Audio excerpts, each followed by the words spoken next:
We've made it to the finale. We're ready to run round number 7 of the Endurance Championship Series. Hi, everybody. Welcome to K1 Speed Canton. Great to have you along on a Sunday night as we ride along with Ethan Mast.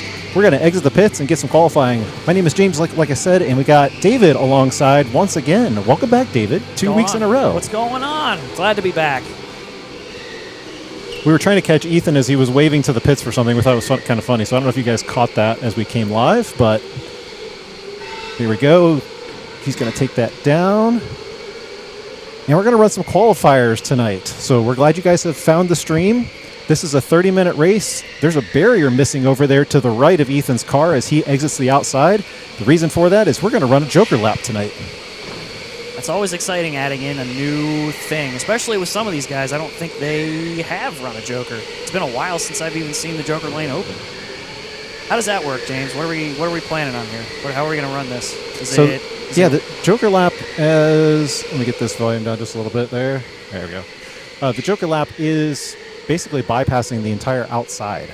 And so at one point during the race today, you are going to bypass the outside and you're going to shortcut the track. But only once. Only once during the entire 30-minute race. And it's completely up to you, correct? Yep, except you can't do it at the beginning, the very first lap, and you can't do it with 1 minute to go on the timer. Basically the last lap. Yeah.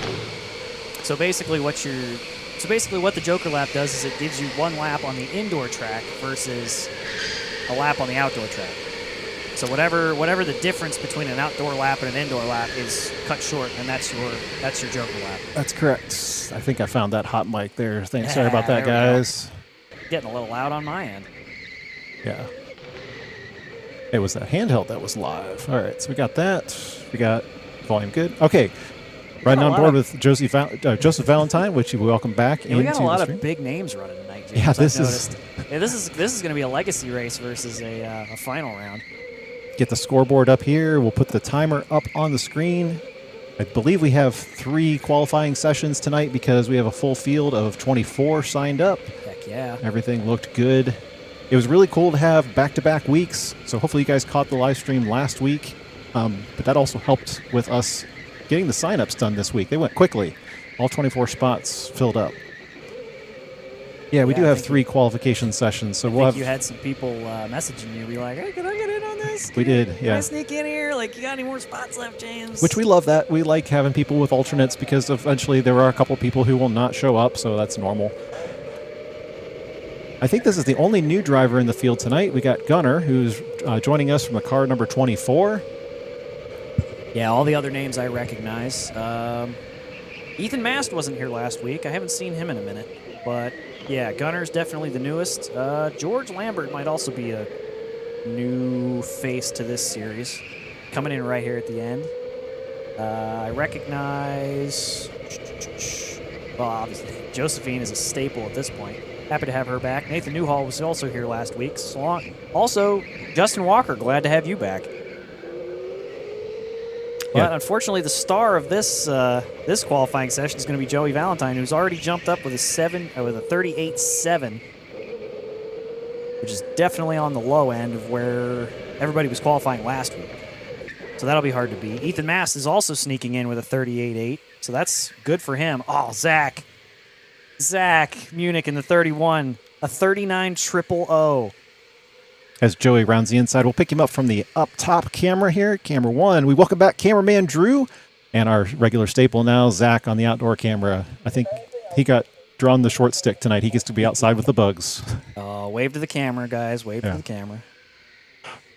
Joey Valentine in the number 10. He's got his 12 Hours of Canton jersey on tonight and the familiar helmet. We missed him a couple rounds ago, but he hasn't forgotten how to drive the car, that's for sure. Beautiful, sunshiny day here in Northeast Ohio as we look to the fall coming. I hate to say that. Yeah, dude, that sucks. School started around here, and things are getting back into full swing, which I like to ignore myself because I don't like thinking about that stuff, but it does bring some awesome weather in Ohio. Well, yeah, and the backdrop will change, too, when we're running outdoor stuff later in the year. Joey Valentine cracking off a 38.1. 3.81. That's the fastest lap of the night, and it's actually the fastest lap we've seen all month. He got thrown into this qualifying group because he missed last round, so otherwise he would typically be in the last group. That's why you probably see a big discrepancy. But Ethan Mast not leaving a lot on the table. Ethan's... It's Zach jumps back up on top of Ethan again. Both those guys battling with 38.8s. I don't know, man. If Zach would have qualified with a 39 triple O, I would have thought that was more impressive to hit it right there on the head. So right on board now with Ethan Mast, the number 16. Yeah, he might not get another clean lap in this session. Well, he's not going to. There's only 30 seconds Joey left. now dipping into the 37s, 37.9. Yeah, buddy, let's go. That's the first 37.9 we've seen in a while. He's going to get some traffic here as he heads outside and hits the bumps, flying through the S's here. Joey Valentine has come out tonight to shake up everything, to be honest. That's going to throw another face into the fray of the top 5. That could help out some people in points. It could mess up others. We'll see. We're just going to have to see how it goes. Dive bombing turn 1. That'll be his final lap, but does not improve from that blistering 37.935 time. I don't know how you would improve that. Boost is enabled tonight. Idea. Boost gives you 15% added power. And on the qualifying, well, every time you jump in the car, you get 15 presses. So in this qualifying session, you get a lot of boosts. Joey Valentine patting himself on the back for that one. Definitely deserved that. Definitely deserved it. So we usually throw the time for pole up on the screen, but it doesn't usually apply to the first group going out on track. I think this one's going to be the target for everybody tonight. You'd be right about that one.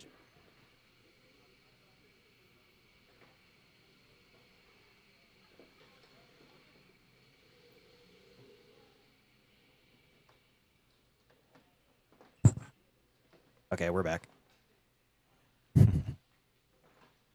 Joey Valentine knows we're watching him. Yep, of course. He knows. He knows. Well, hey, I mean, you walk back into the center after a while, and you lay down a burner like that, you're going to get noticed. So now it's up to our second group to try and go out and... That's got to be a little frustrating for Zach and Ethan, because those are great times for them. Oh, absolutely. That is tremendous progress for them. And here we got Joey jumping back into the fray tonight and just hammering it down. I gotta say this, James. I rewatched the stream from last week, and I've heard a couple of the things I mentioned and said. So we're just going to call it out right now. Your top 10 are all going to be 38s. Guarantee it. They're all going to be 38s. They should be. They have to be. They should be. So that high-end mark will be a 38.9 for A-Main. As we welcome you to the booth, and you get to see our lovely faces. Hello. We are preparing for a couple of different things here at K1 Speed Canton, so we're glad you found the stream. The next one coming up is going to be Exhibition of Speed. If you guys are in the area and you want to come and just run a nice, fun Friday night under the lights event, sign up for Exhibition of Speed. Go to k1speedcanton.com, click on Exhibition. Go ahead and reserve your spot. They are limited to 30 drivers, and it's a full evening of competition. Now, it's not necessarily geared for our top 3 GP guys. We're just making this a fun event that we do every year. To make this fun, we have to exclude the fast guys. We have to just say no, it's okay. There are so many people who will sign up for this race because they say, "Oh, your fast guys are not going to be there." It just gives them a chance, like they feel like they don't have to run 38s in order to compete in this. You should though. Running a 38's fun. Well, yeah, and they're welcome to do so. But less pressure. Come on out and rip the carts, man. No, Exhibition of Speed is a great time, and I wish I was competing, to be honest. Well, technically you're not excluded, so you're... Technically speaking, I'm not, you are allowed. Technically speaking. Then, after that, we're going to go into the Twilight 6-hour endurance race. That one will be live streamed. 6 hours, here we go. We're going to bring back the whole crew. We're going to have our producer, so I don't have to be sitting here doing the switching. And we're going to have Derek back on the mic.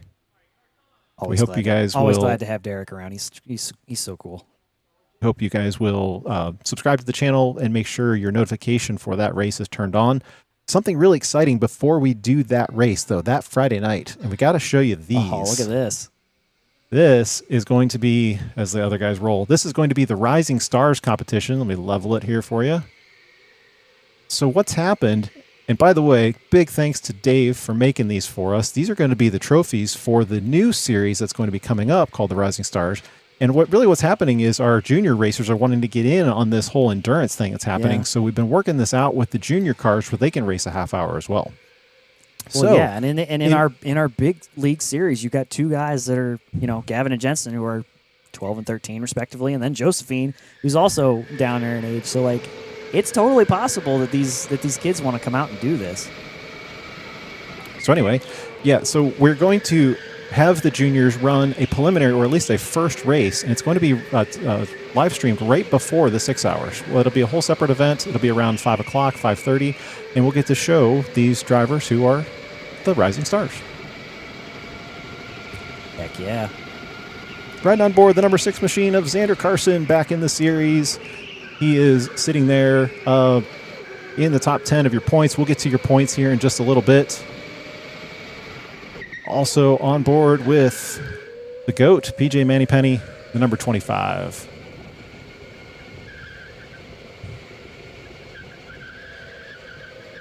PJ Mannypenny was our B main winner from last time. I know he'll be trying to, for one, break into the A main. Aaron Halavac jumping up with a 39.2. He was also one of our top 3 in the B main. He did fantastically for his first time around. I'm hoping to see him and PJ jump into our A main. That would be awesome. Katie Wise was bringing up the rear at our A main. So you got some big names in this one who definitely want to get in. All of them do. Everybody wants to get in. And PJ's looking at the sky. Uh-oh. That camera's going over. Leaning back. The camera is going over. All right, let's switch away from that. We'll go back to Xander for a second. Bandit ship. Hopefully we recover that camera. I don't know. We'll find out here. Go overhead to see what PJ's doing. Mark Davis, the top of your leaderboard. We know we always have fans of Mark Davis in the chats, laying down the 39 as PJ now breaks into the 38s. Susie wishing him good luck as well in the number 33.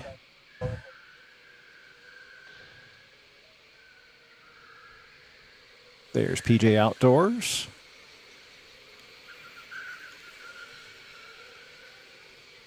Follow him this time around to see what he's going to do in this lap.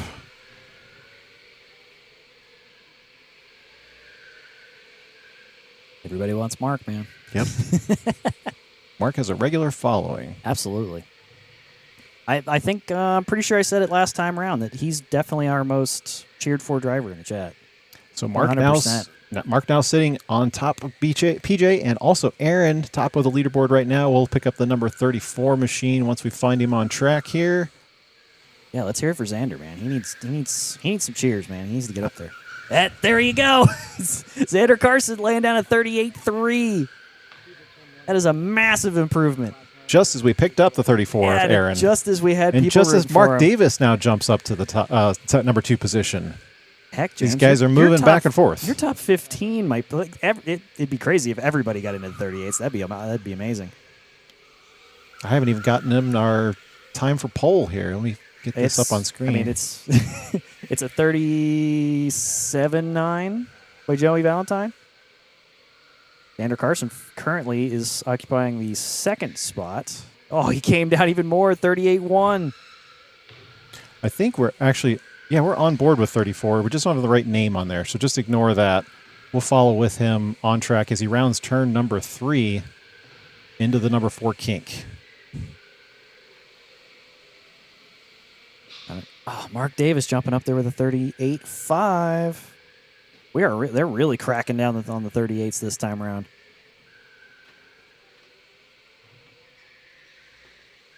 $37.935. That was Joey's time. Yep, that's your time to beat. Oh, thanks, guys, for updating that name. Appreciate it. But, I mean, come on, dealing it. Wrangling a 38.1 is enough. Like, if you really want to go for 37s, let's do it. But where you really got to start putting those times down is during the race. Oh, come on. Katie and Kyle Donahue, you guys need to get into the 38s. This entire bracket will be in the 38s if you guys can manage it. Come on. I think Katie managed a 38 last time around. Last week, I believe. hopefully she can sneak one in under the wire. Same with Kyle Donahue.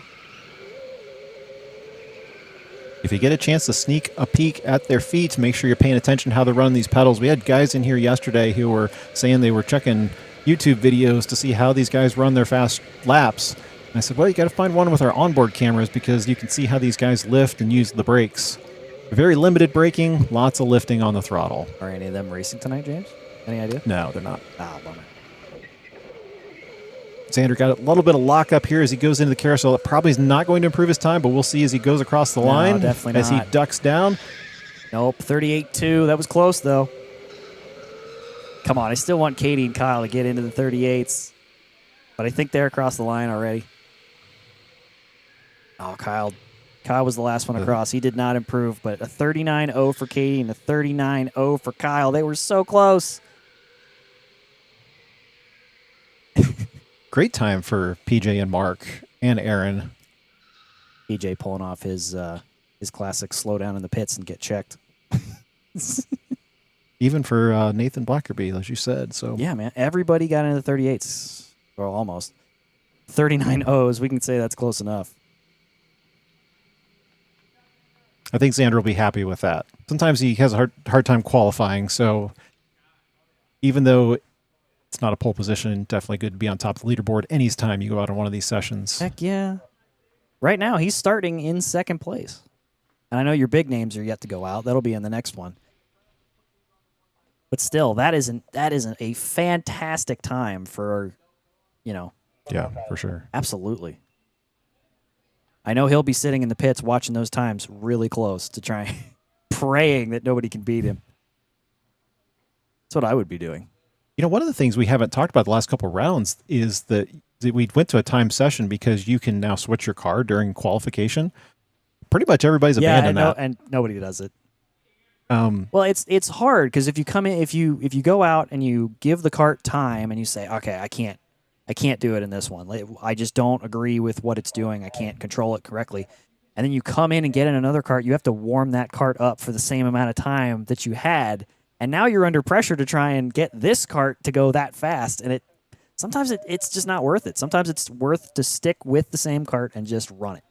In a lot of ways, for sure. But we wanted to make that really difficult. We wanted to make the time constraint such that you would have to do exactly what you're talking about. And making it, if you're really going to come in and blame the cart, you got to prove it.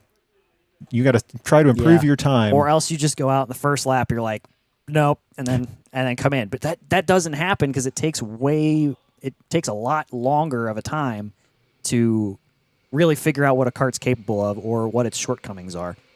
And hopefully we don't have cars in the field that are doing that because it should be an abnormality to have a cart that's not performing to that spec. That's correct. I'm not pointing. That's definitely not what we're talking about, really. It's more along the lines of if you agree or if you can work correctly with a cart.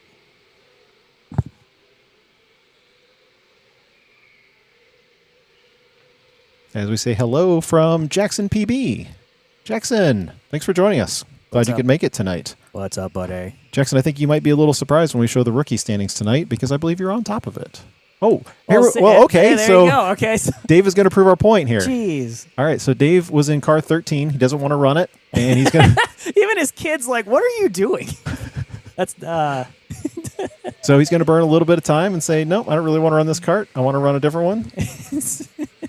So let's see. What? We're just so good at calling these things, James. Like, we just predicted that. Going to take cart 27 out. Historically, though, like we've had guys that come in halfway through the session, swap carts, but then it just does not work. It really doesn't work for you. Because then again, you have to go out and try and warm the same cart up, and it's just a pain all around.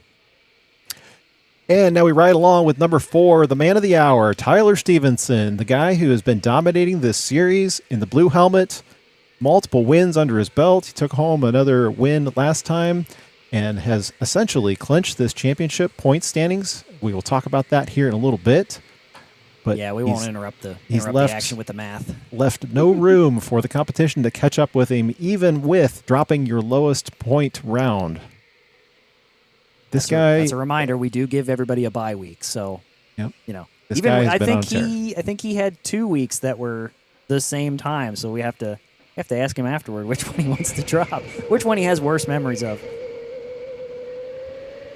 And the guy that has been giving him a run for his money, young Gavin Patterson, he's been keeping with Tyler in the points the entire season. And Gavin is always the guy who loves to play catch-up during the races. Sometimes doesn't have the fastest qualification session, which is very unusual, but likes to make up a lot of ground during the races. He says, running a 38-1. James, we're just... Oh, he's going to get bumped sideways. By his dad! Here comes Dad. He's like, I swapped this car for a reason, He's like, kid. I saw what you were doing on track. There's going to be some awkward conversations on the ride home, I think. All right, well, all right, Not Dad. to- Let's see. Here's his first flying lap as he sets a 40.1. But it wasn't really a clean lap because Gavin was in his way. So. Also an onboard shot from Anthony Narofsky. He's been sitting there at the top of the point standings as well. We talked to him last week about his qualification run, and David, I think we messed him up. Did we? We ran gas carts with him all day on Saturday. We brought him in here, and then didn't have as good a qualification run. Yeah, I've been there. I understand. It's a different world. Because he is not liking... And I don't think he's liking this card Not either. liking the way that one's hopping. Yeah. Come on, man. You got time. If you want to prove us wrong again and swap carts, let's do it. Yeah. Tyler Stevenson cracking off the fastest lap so far, 37.8. That'll take pole. Followed right behind by Gavin Patterson, who set a 38.0. But the reason I want to cut away to this one is because if there's anybody that's going to hold up a qualification lap, it's going to be his dad up there. I'm sorry. That's too funny. It was funny how he just bumped him out of the way. Yeah, and now he's going to hold him up. Come on, Dad. What are you doing? Dave improved that last lap with a 38.6. Let's see what he goes by the timing line this time by. Nope. Just Tyler, who's going to set a 37.6. Oh, no. Dave had a 38.4 last time by. And that's going to put... That'll jump him up there. Most of these times, like I said, these are your big names, your big, not necessarily big racers, but these are your guys that are going to, jump into the spots left by the previous. Drew, we're going to get the Pattersons right there. Yeah, there you go. Thank you. Father and son. I got to... Holding each other up. Tyler Stevenson again with a 37.6. Gavin's going to dive down the inside as the white flag comes out. So if Gavin's got an opportunity to try to best Tyler for that pole position, this is going to be it. So we will go right on board with him as he flies outside into the sunset. This is exactly what we hope the 6-hour twilight race to be right here. His dad should have stayed in front of him. And not to leave Dom out, but he's also sneaking up back there. Last time, or his best lap was a 38.0. If he can improve on that this last time around, he might sneak in between the two of them. They're going to have 37 seconds on the clock, but I don't think that's going to be enough time to get Gavin around. He did not improve on that last lap. Tyler Stevenson again with the performance-enhancing drugs. 37.5 last time by. My goodness. Although these kids just, Tyler included, they did just go back to school, so they might be eating school lunches now. That might be the difference. What are they feeding kids in public school these days? What are you laughing at, James? This is serious. What are you talking about? All right, let's see if Gavin hits a good lap time. No, does not improve. Tyler Stevenson going to cap it off with pole position tonight. And as we talk about points, it'll be no question as to why he's been leading most of the season. I think initially, James, I do have your top 5 at least. It'll be most of the guys from this race. It'll be Tyler, followed by Joey Valentine, followed by Gavin, Dom, and Anthony, I believe. That will be your top 5. Don't let him run away. Don't let him run away. Oh, no, he's scared.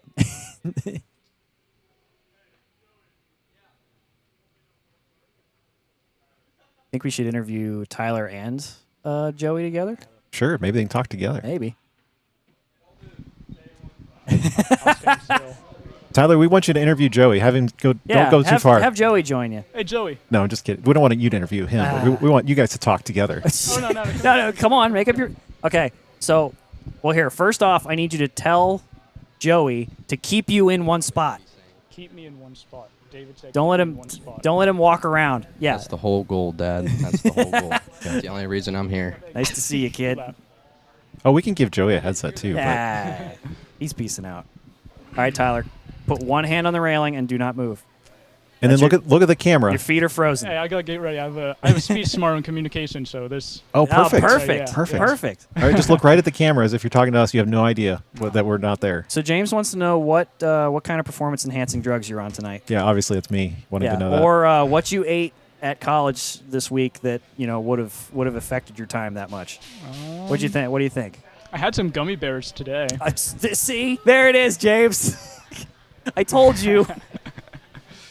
Anyway, I had frosted flakes for breakfast. how do you feel? How do you feel about that? How do you feel about that run, bud? Oh, I feel really good about it. Yeah. Is that your fastest time with boost? Yeah, it is. Phew. We got a lot of fast times running around tonight. Track's really fast right now. Yeah. It feels great. What do you think it is about the track right now? Because we noticed that in the warm-ups tonight. I have no idea. When I went out for my first practice, He's just fast, James. He doesn't know. I know. I wasn't expecting to run I ran 38.5, and then Gavin broke the track record, which is even more impressive with the 38.4. He did that with boost. Don't let him. don't let him tell you. No, that was really- non-boost. Yeah, But didn't but didn't he you doesn't know that. didn't you do a 38.5 right before that? yeah, I did. Yeah. Yeah. So I don't know, James. Maybe we should extend when you can set a track record. But you can't set it on endurance or GP nights. can't set it. You can't set it when the track conditions are good. The competitive setting is what brings it out. I swear. I've always contended that the humidity is what helps us bring out track records, but you guys are proving that wrong tonight. It is. It's Yeah. a dry, 80-degree sunny day. Yeah, I'm happy for everybody because a lot of PRs, it looks like. Yeah. Yeah, dude. I mean, almost the whole B main, or I'm sorry, the second qualifier was in the 38s. Did you see that? Yeah, I did. I was really impressed. I was happy for Xander, especially. He got Yes. 38.1. Yeah. Yep. Can you believe that? Yeah, He's got to be ecstatic. Oh, yeah. He's going to be running top 3 with you and Joey. I know, yeah. I'm excited to go talk to him about that. Yeah, man. He'll be excited. You're going to have to be watching him and his team during the 6 hours. I know, Yeah. yeah. Grant's pretty fast. Alex is fast. Grant was here the other day. He laid down one of the fastest laps of the week, or I the saw. fastest lap of the week. Nice. Put himself on top of that 7-day Yep. leaderboard. Yeah, man. This is going to be. What do you think about the 6 hour? Do you think it's going to be awesome? Do you think what are you thinking? Yeah, I think it'll be fun. I'm excited for it. What kind of prep are you doing? I don't know yet. Have you bought more gummy bears for it? No. Well, it sounds like you might. Sounds like you might need to get some. Talk race real quick. We have the Joker lane tonight. You're going to shortcut the outdoor track at one point during the race. Yep. You made it a critical observation right before the race that you told me about. What was that? Is the Joker gonna be your fastest lap? And I said, because- should be. Yeah, it will be because you're going to run just the indoor circuit. Because it'll be a shorter time. But So what's the other thing that I wondered if people were going to pick up on this, and that is, what did you say at the very end? so we only get one. You get one shot at it. One try. I like that though. Yep. Yeah. I like it. Because you're only going to be able to Joker one time, and so that's going to be your indoor lap, and you're only getting one shot. Yeah. So you got to hook that corner just right Yeah. and then not hit traffic. Yeah, and that's the technical part. I mean, You're gonna be is playing. it better to go right away with no traffic out in front, or you want to wait for the track to get warm and You're just gonna kind of be risk it? playing with your rearview mirror, trying not Yeah. to check traffic coming from one wall to the other. Yeah. Do you even remember how to do indoor? Do you even remember? Like For the mo- it's I mean, been a while, I think right? I got it. Yeah. It's been a while, right? Yeah. Well, Tyler, good luck. We'll Thank let you you. go. We want you to find one other person who we can talk to while the car's charged. Go find Xander, please. You want Xander? Yeah, if he's standing right around here somewhere. Yep. What was that? All right, here he is. What was that little hand sign? Psst, psst, psst, psst. It's my second one. Yeah, sponsored by Red Bull. Oh, he's sponsored already, Sponsored huh? by wish. By Red Bull. TM. I wish. Xander, we were super proud of your qualification. What did you think? I thought it was great, Yeah. obviously. with So 38-1. you've only drank one Red Bull. Correct. Did you think you would have gone faster if you drank two? No, because then I would have had 2 wings and I would have flew away. Did you see Anthony's face in the background Yeah, of I that saw shot? Anthony. Yeah, I saw Anthony back there, Anthony, you too. got to come swap the car if you don't like Oh. it. Anyway, He'll make up for it. He'll we be fine. we asked Tyler what he thought about why the track conditions were so good right now. What do you think? What's your theory on that? Yeah, why do you think everybody's going so fast? The weather, and there's been a lot of people running today, from what I've seen. Okay. The Zach, a weather, little it's bit to your not right. it's not too hot, so it's not super humid, so that's good. And then it's like kind of like that perfect mid-70s, I'm pretty sure. Right there, Zach. Yeah. So, yeah, I'm going to say that's why everybody's running super good. So And everybody. then I also feel like that's going to make everybody else run good, Yeah, dude. knowing that everybody else is running good. You're, So, you're top 3, dude. How's that feel? no, I thought I was top 5. Are you top? No, I think you're top 3, dude. There's no way I'm top 3. No, I think you are. Well, I think you're right. not in Oh, points. sorry. There You're was a s- lot of O's. You're starting Sorry. 5th. Sorry, you're Yeah. starting. Yeah. You're still top 5, dude. Yeah, I know. That's by far my best one so Yeah, far. dude. But What do you I think? don't know. How do you think it's going to work out? What's your plan off the start? Who's starting ahead of me? You got Dom in front of you. Ooh. Well, heck, I mean, you can just hang with those guys. That's my goal, is to hang with them. I know Just hang out, Anthony. I know Anthony's behind me, so I'll play. You got PJ in between you. You're in a fast spot, dude. I am. Yeah. You're in a so fast I better. spot. I'm gonna need to lock in. Yeah, dude. These 30 minutes before the race, I'm gonna be locked in. You know what I would do? What would you do? I would stick with your leaders and don't come in if you don't have to. I don't Stay plan on out it. till the absolute last second. That's normally Maybe my, even forget to come in. I do. Hopefully I know. Don't do I know. that. It's a get. Don't. Yeah. Don't do that. More hopefully importantly, don't do don't that. forget to joker. at Yeah. one Don't. point. And make. Yeah. I would say, dude. If Tyler's up front and he jokers, I'd imagine people are gonna go with him. It's kind of how these jokers work. Like if you guys are running in a 5-man pack, one of you's gonna go, and the rest of you should probably go. Yeah, that's. So I'm gonna follow whatever they do. I'm playing with or thinking about doing it on the second lap. Well, I'll tell you Maybe. this: chasing is faster than leading. So remember that. All right. That's You're words that live in by the David Ponce. fast spot, buddy. I am. Good luck to you. Good luck, Xander. I appreciate it. Thank you, guys.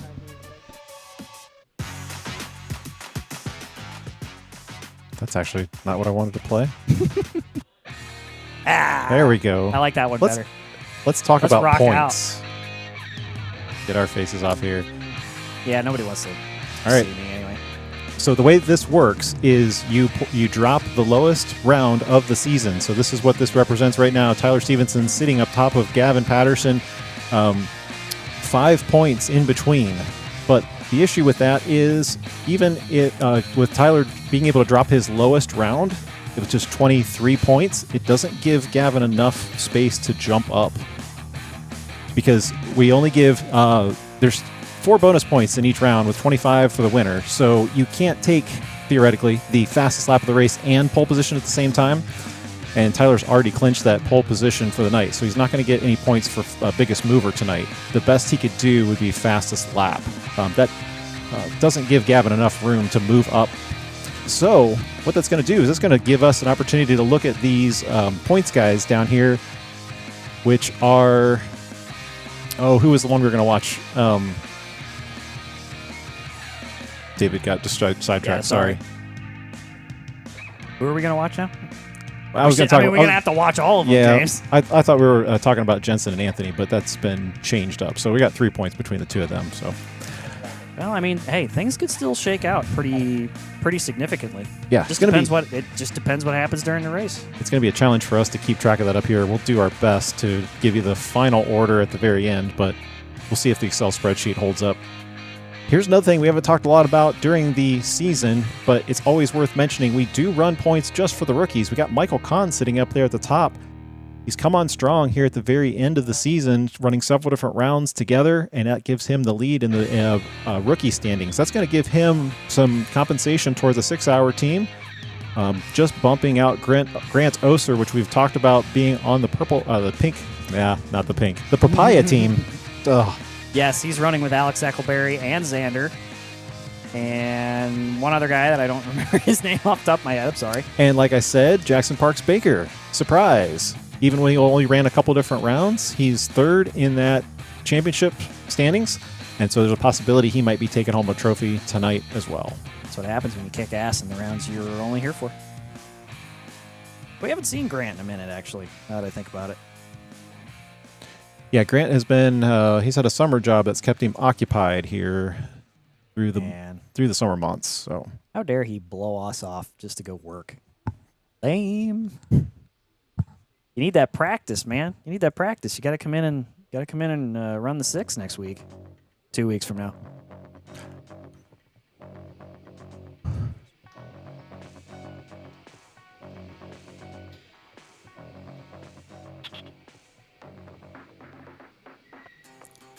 All right, James. This is the B main, correct? We're all out of qualifiers. This is your B main runner, right? That's correct. Cool.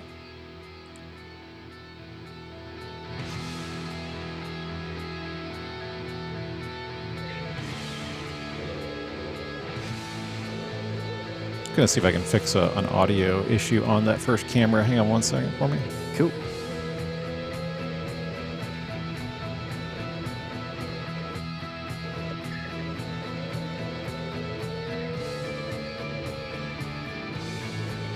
I wonder if Katie Wise and PJ Mannypenny had a handshake deal where they'd switch mains this time around.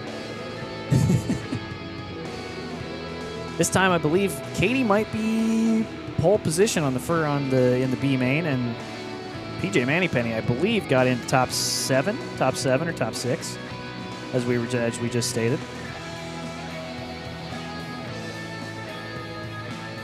And again, we are running forward direction in the outdoor track with only one Joker Lane appearance, which means you basically subtract 1 lap, or I'm sorry, you go from running the outdoor track to the indoor track for only 1 lap.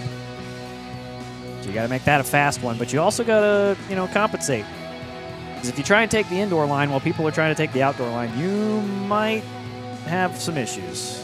And this isn't something we do every day, so it's not something that a lot of our drivers are practiced at. So we're going to have to see how this B main shakes out. Hopefully they all remember that they do have that Joker lane they can use. As well as making their 1 required pit stop, which, if I heard correctly, we're still using the spin the wheel from last week from a random kart selection when you come in. So it's not good point. Yeah, we're using the new pit stop arrangement. Used to be that you just came in and hopped in the car next to you. Now you're randomly drawing number 1 through 3, and then you're taking the car in that assigned row. Correct. So you cross the timing line in the back, come in the pits, come down the throat, park the cart, and then you spin for your next cart. You don't just hop in the next one that's available unless there's only 1 cart left.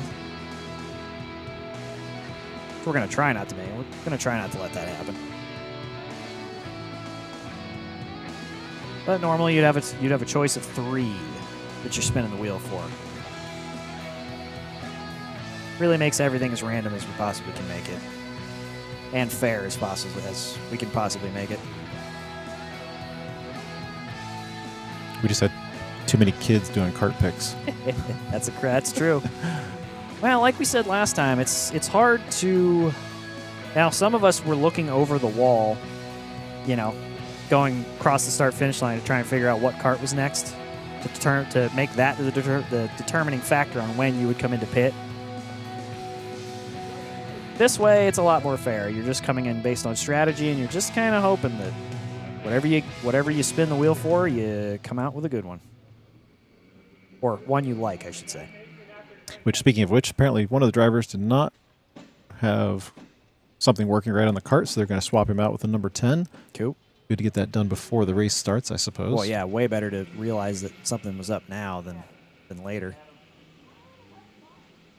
We hate having to, start the race and 2 seconds later, oh, well, this cart wasn't working as well as we thought it was. Or the boost wasn't turned on, or something's broken, It's better that we realize that now. Much better.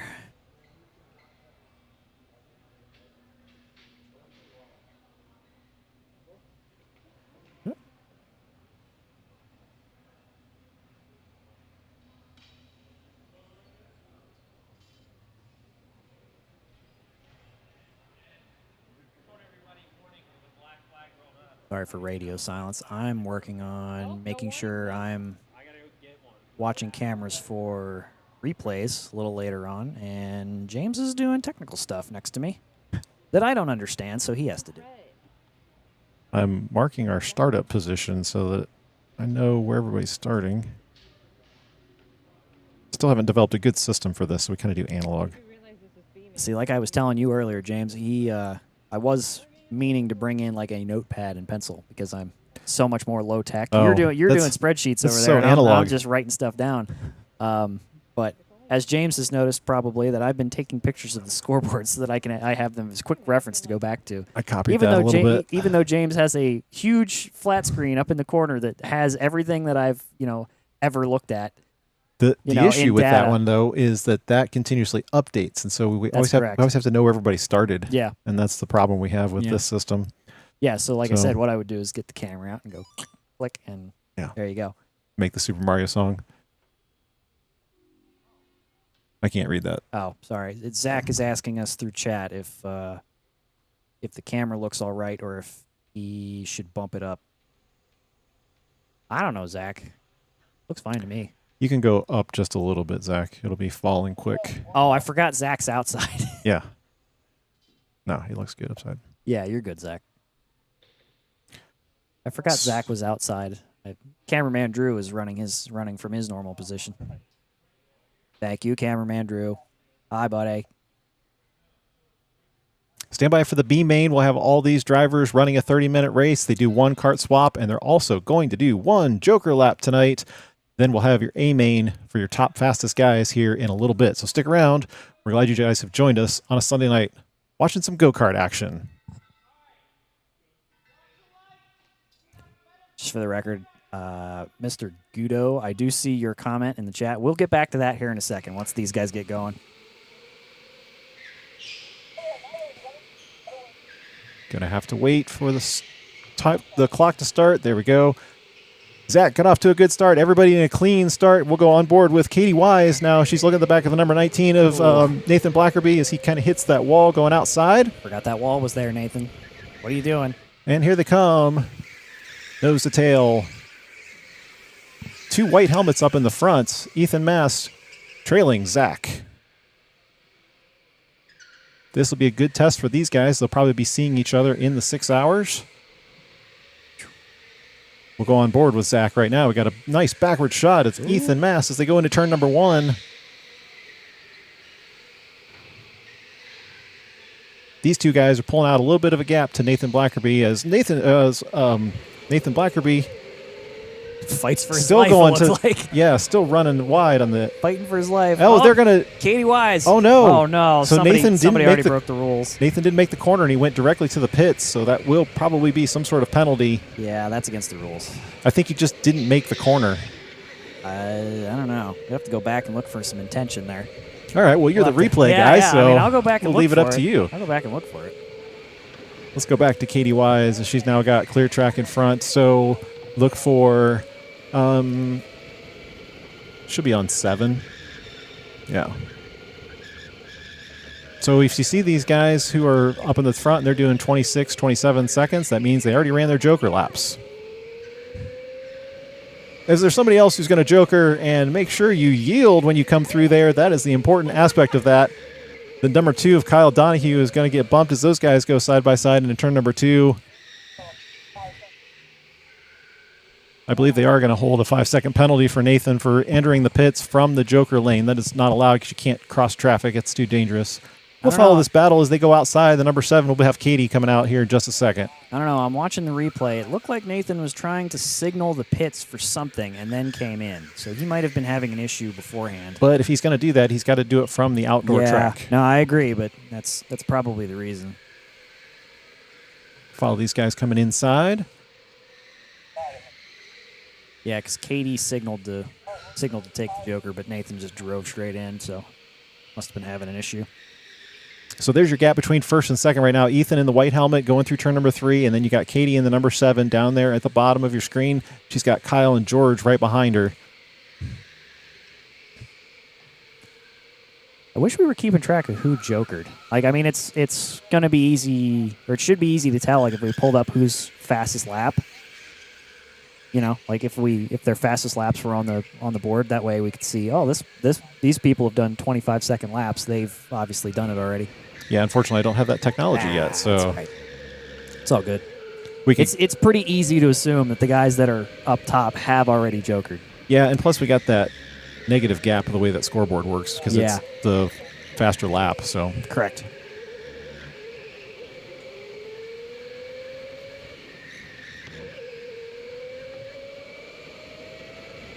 we'll jump Sounds back like in the you field did both. a little ways back to Mason Costello because he is right in back of number 34, Zach Minich. I definitely recognize Zach's name from last week, I believe. At least I think I do. And Mason's going to make that inside pass. That's how you do it out there, man. If you leave that inner door open, someone will take that line. Drew, they're coming to the carousel. Right there. I don't know. Maybe we wanted to, watch Katie get pushed around. That's what it looked like was happening up there.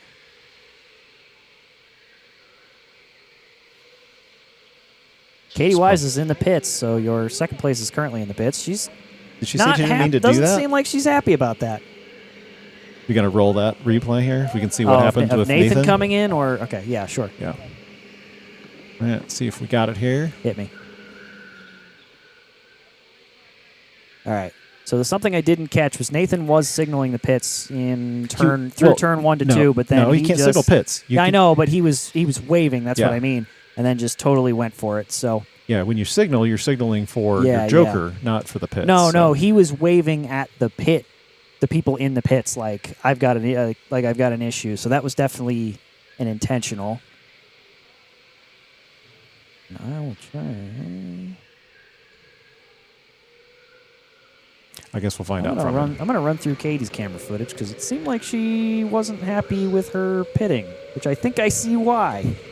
Yeah? I think I see why, James. Did she run out from the joker lap as well? All right, let's roll that back. I think I've deduced. I'm ready. So unfortunately, Katie Wise made the same mistake Nathan Blackerby did. I think when we came to her camera, she was saying, "I didn't mean to do that." Yeah, that was the hand motions I was getting. She came in and totally just realized what she did. Yeah, that was the same thing. Yeah, she was slapping herself in the face and like she was not happy that she just did that. We'll pick up Josephine on the number 6. She's going inside right now. Just because we haven't covered her so far, she's there.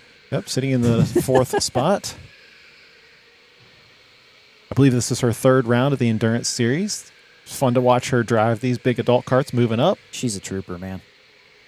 Her dad is right behind her, so another, it's father-daughter, but like the Pattersons. It's another family relationship. Another family relationship, yeah. Good to see them racing together. Oh. It is a lot of work to race these cars for 30 minutes. Yeah, especially when you're that little. It's not the easiest thing in the world. Hell, it's not the easiest thing in the world to race for an hour when you're our size, James. Nope. But we kind of neglect that because we run so many of these series now, but it's a good reminder of just how physical the cars are to drive for 30 minutes. Yeah, definitely. We realize there's a lot of racing series that run for a lot longer, but again, this is coming from an arrive and drive mentality. I just saw, like you guys, this is what you guys are watching, but I keep getting distracted by all the other cameras. I did see Mason Costello did make his joker lap, so that will make him the lead racer. That will put him in P1 for now. Just a little update. And no, you don't get a joker lap for each car. You get one per race. Just like you get a set number of boosts on a kart.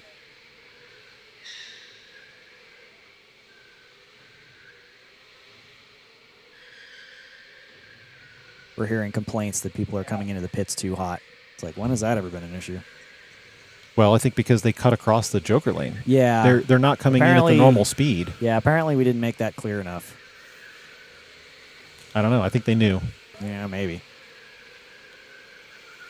Those guys coming inside now. Back there, the number 14 with Gunner, Leary. He slotted himself in between the Matthews. This is a way less hectic race than last week, James. I gotta say. Way less hectic. And like we said earlier, with the Joker lane, with the little Joker lane mistakes, I mean, like, this is something we do not do very often. So, like, it's not... There's Clinton in 25 outside. No, I wanted to throw in the... Woo, Zach? Okay, thanks. Wanted to throw in the Joker lane because with 7 rounds, it's kind of the bonus round. Well, and yeah. I'd just like to do something different. Yeah. Didn't want to make it overly complicated, but just make it different. Yeah. No, I absolutely support it. I'm just, just pointing out that it's not something we do every day. So a lot of these guys that are new to the series and new to, running the carts with boost, they've never done it before. Heck, I think I've only ever done it once, maybe twice. Still following the Matthews. They come outside.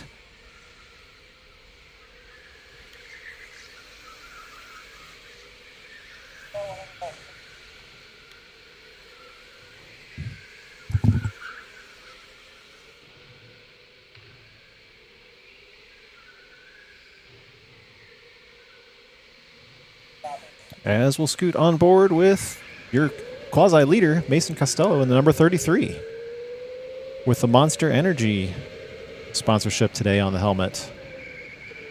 Not sponsored, TM.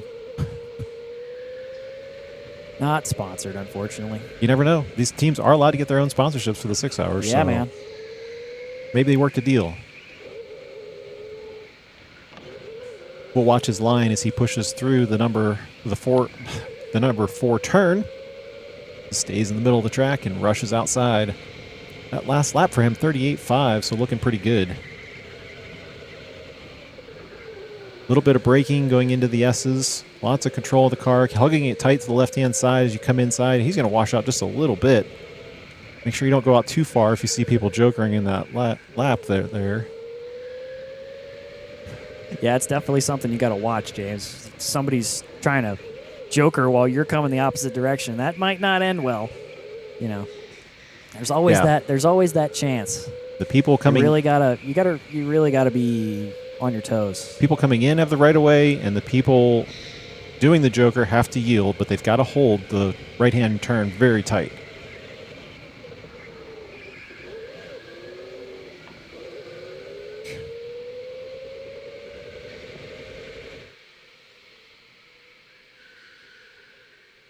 The focus from this guy, we've seen him in many different endurance races before, and he's always lean and mean. Now his lap times are really starting to reflect it. I think he's really starting to get a handle on the cars and the control, and you can see how he kind of dices through these corners right here, taking a very aggressive line, which is some of our fastest drivers do as they head outside, Zach. Mason right there. Yeah, and you really gotta pay attention to that kind of stuff. Especially since he was holding the track record for quite a while. He was. Really swinging outside wide before he hits the carousel. That probably is one of the things that cost him a little bit of time there, but we'll see what this lap time does. 38.7 this time. Now, really, with the gap he has, he definitely shouldn't be using any boost. I wouldn't be surprised if he was out there just running flat without it. At least that's what I'd be doing.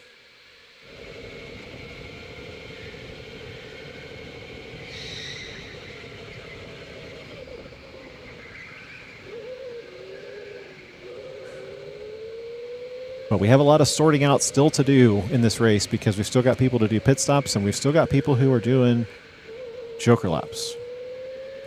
Scuba diving, Ricky says, "Hi everyone, at K1 Speed. I wish I could be there." Yeah, we miss you tonight, Ricky. You were a staple here for the season, so sorry you missed the last one, but glad you're here watching along. I did have one comment I needed to get back to. This is our buddy Gusto. He was actually I think he was Pennsylvania's national qualifier. Gusto, if you're in the chat, let me know. He's asking, what it would take to be hired onto our endurance karting team, our travel team, Perhaps. so to speak. We spell it with an S though, Gusto, just to rib you a little bit. Yeah, he's foreign though, so he spells stuff wrong all the time in the group chat. Must be it. But dude, we've asked you before. You can't be asking now. We've asked you to be part of the team before. You got to ditch those FC guys. Get rid of your orange and blue jumpsuit. We'll get you in. We'll get you in someday. So help me figure out this shot for our people watching at home. We're riding on board with Zach, who's in third spot. We got Ethan Mass, who's behind, but he is scored in second place. So yeah. Ethan being one of our early Joker lap guys. Mm-hmm. Both of these guys sitting at 19 laps, though. So almost going to put a lap on Zach if he could get by him. Correct. That's essentially how your Joker sorts through. Well, Zach just used his on the last lap, it looked like. Oh, no, wait. Never mind. I'm looking at the gap, not the lap times.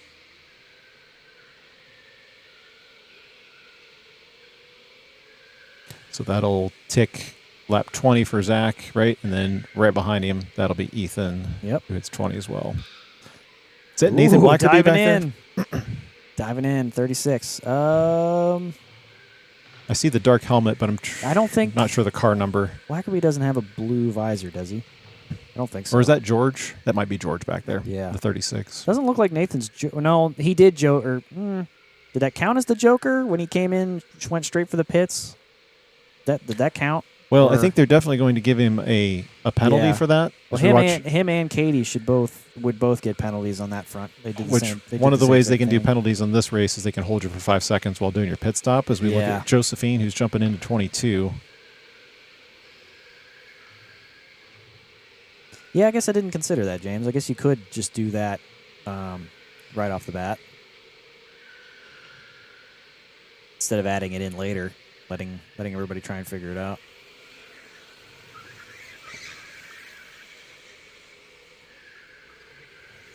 Shout out to Miles Braxton in the chat. He says he's number 15 currently on K1RS points. Looks like we're going to get a pit stop from Ethan back there.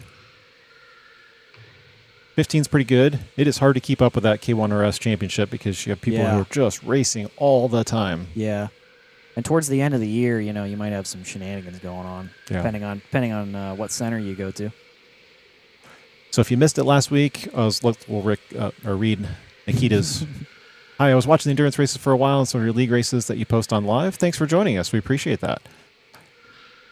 Last week, we introduced this method right here, which is what Ethan's going through right now. So he's going to park in lane number 1, and then we have 3 rows of cars lined up, and then he's going to spin that randomizer, and he's going to get lane number 3, I believe. 2, 3, 4. Or that's probably lane. Yeah, that should be lane 3. He spun for between 15, 16, and 9. And he spun and he got 9. So no, that's what it's not car numbers. It's lane numbers. Oh, I'm sorry. You're right. And I think we numbered them lanes 2, 3, and blue, if that's the same way this week. But anywho, that randomizes the cart that they get, and that way they don't watch the pits for when to come in and which car to pick up. We also added another TV over there so that Ethan can move out a little bit up to that blue line, and then he can see a little bit better. That's probably something we're going to be using for 12 hours as well. I hope so. That's a good addition. He's going to re-accelerate. Time expires. He used that full pit stop time for sure. Yeah, he might have been a little late leaving. But that should shake out pretty good. He's going to run outside.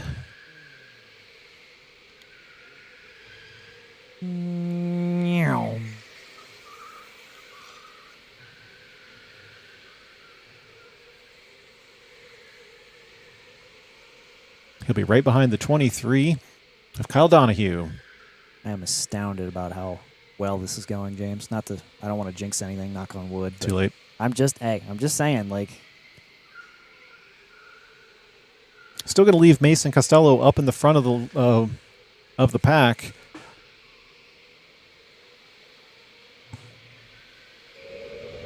We have him on board, so we're watching to see when he's going to complete that pit stop.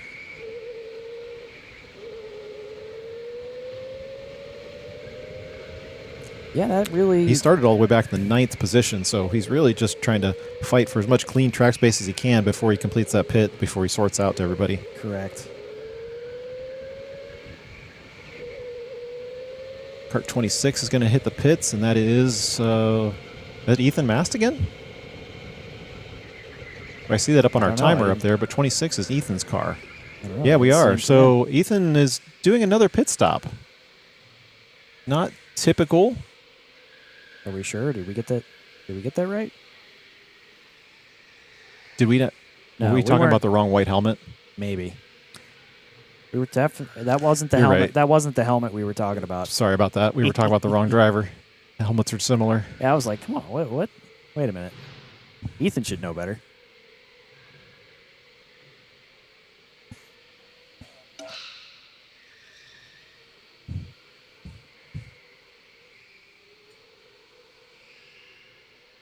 Uh-oh. Slow down on track. Or not.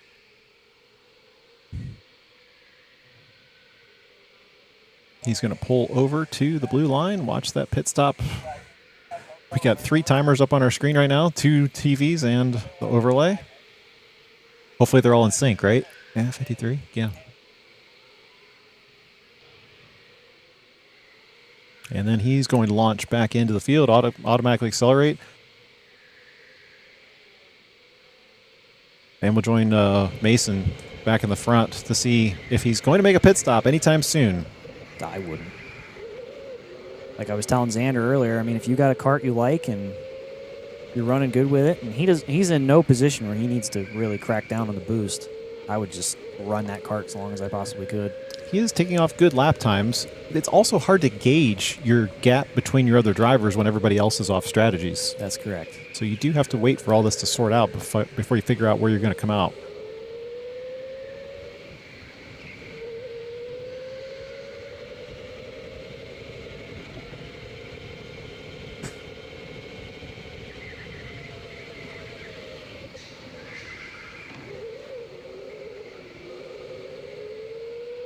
Heard some beating and banging out there, James. I'm just trying to see if we caught anything on the old, on the other cams we weren't looking at. I don't think so, though.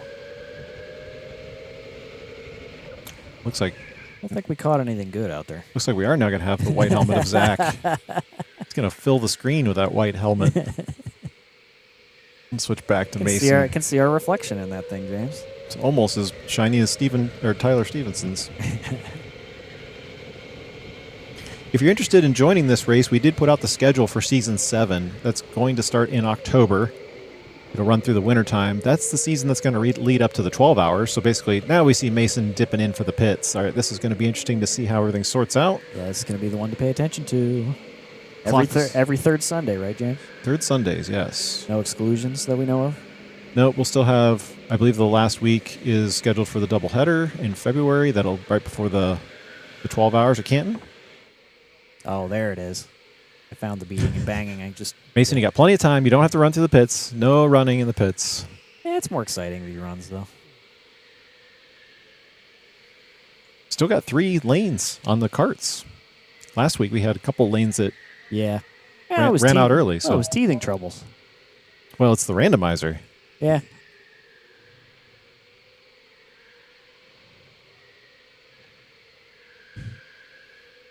As we're waiting for him and his pit stop, we're going to jump over to Katie Wise. She's coming down the front straightaway in the car number 4. She's going to jump in front of Mason because she's now going to be that lap up on him. I take that back. She's on lap 29, so she's got to come all the way around. How in the world did she get out of that 5-second penalty when he's already in the pits? Yeah, I stand corrected on that. She must be really cracking down out Mason's just now releasing right now, and Katie is coming in the inside. Yeah, they'll be on the same lap when she crosses the line this time. And she has already pit, so that's... Yep, she'll have to catch him the old-fashioned way.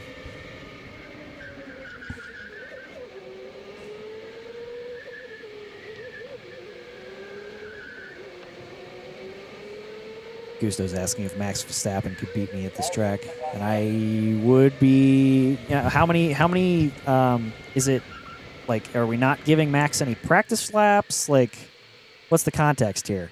Straight up, I could probably beat him without him practicing on track. You have to give David at least 50 warm-up laps. Yeah. You have to. I would have came in a couple days beforehand and done my practice. Zach will pick up this group coming outside. Thank you. He also says he likes our steering wheels because they don't have them at Harrisburg. Gusto, is that right? Harrisburg was your home center, or was it Horsham?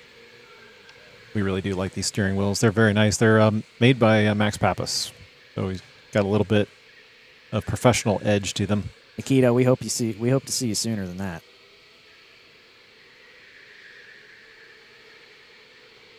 Get down here. We got plenty of racing to do. So I guess things look pretty good for Mason Costello, who started in the 9th spot up there on top of the leaderboard. Who's your biggest mover in this race, James? You think? So far, Mason, as far as I can tell. Josephine was back there in 10th. She's still in 10th there. And these other drivers, like Katie, is king. Katie started 4th. She's moved up 2, but this has really worked out very well for Mason so far.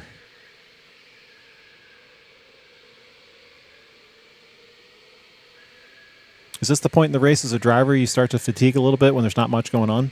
Right now? Well, it depends. It depends who I am on this grid. If I'm Mason, yeah, I'm checked out and just Sunday driving. He's got almost a 25-second gap to Katie Wise. Katie, definitely not. Katie's, she has to be in it to try and run him down. And then, really, Ethan and Zach are the closest thing we have. Ethan, Zach, and George are the closest thing we have to a not a points battle, but a position battle at this point. Your overhead cameras are following the number 15 of Ethan Mass there with the 23 of Kyle Donahue right behind.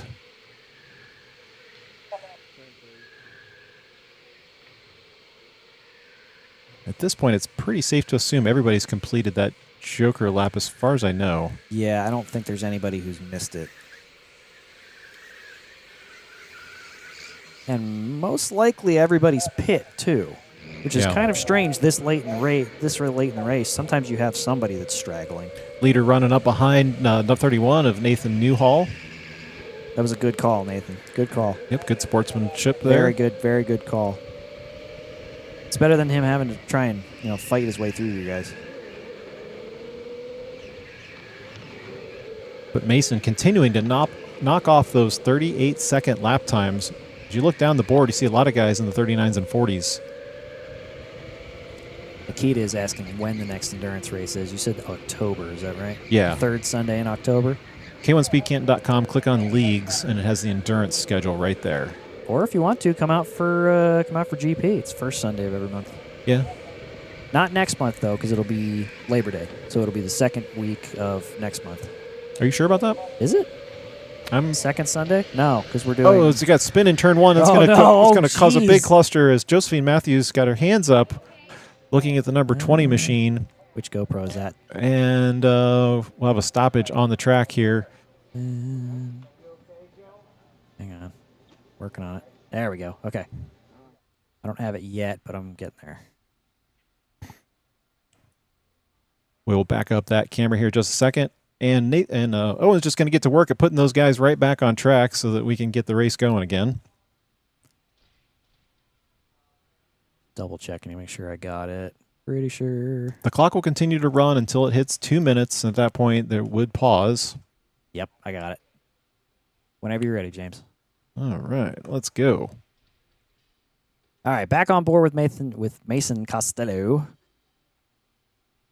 You'll notice he's following the number 23, but those three in front of them are the ones you want to watch. You want to slow it down right here? Yes. Sorry. Slow forward. Oh. Yeah, there we go. I believe...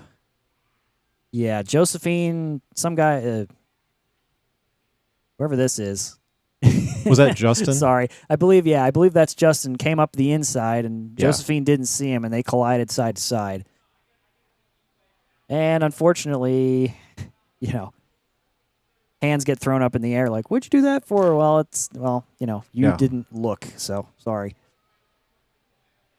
It's kind of a bad time when you don't look where you're going. Oh, that's going to be a heck of a starting position for Mason. Yellow lights out. Well, hopefully we get it going in under 40 seconds so the clock doesn't have to stop.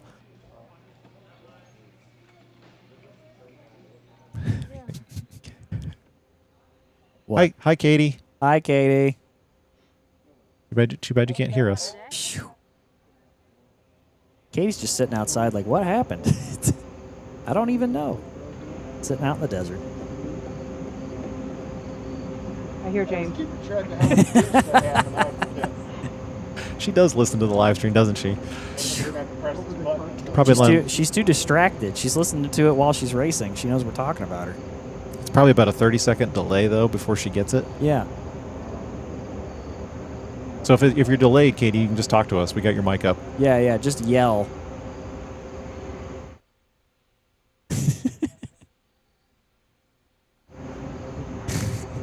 Thirty-second Is delay. it all Come like on. in a line for position down there? Nope, she can't hear us. Maybe she can. Who knows? Well, I mean, do you have like 4, 5, 6 right there, or is it all just a jumbled mess? It is a jumbled mess, Katie.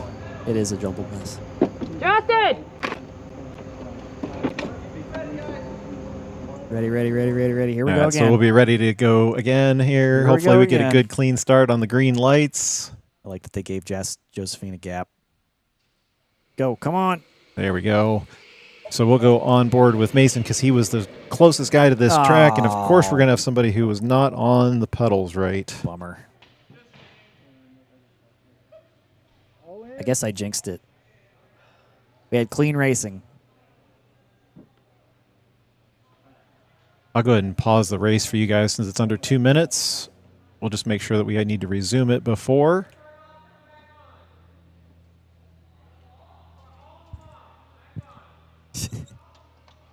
Oh, and reminding everyone that, we've done this before. We should be able to do it again. We made it so far to the end. We made it so close. So close, man. So close. Not sure if this will affect anything, but, it is what it is. I don't think it will. Nah. Mason's got a little bit of a... Yeah, luckily he positioned himself on the inside. He should get clear. He'll be able to see first that runner. You'll be able to see that track light in turn number 1. Yeah. But Saw Katie Wise waving from outside. I'm not sure why. She's got a track light right in front of her. She should be all right. Green light go. Green light go. Come on. all right, Yeah, there hopefully we this go. all gets All a right. good start again. So Mason Costello squeezed through just fine, like we thought he would. Now really his only fight will be getting through what happens next. Yep. Number 9 of George up front, and then up there, one more cart. We got Josephine. Oh, we're going to get... Josephine got pushed a little ways. How would you read this, James? You're coming up behind these two people. What would you think? Like, there's this, to a certain point, those of us who race here a lot, we know what everybody's going to do. Yeah, know? but again, some You of these know you what? haven't raced with Yeah. and you don't know. See, just and so like just that. like that, it's hard to read. Yeah, he did not read her. He did not read Josephine doing that. I don't know if Mason knows how much of a gap he's got on second place. No. Like, he doesn't have to push it right now. You just need to make one more lap.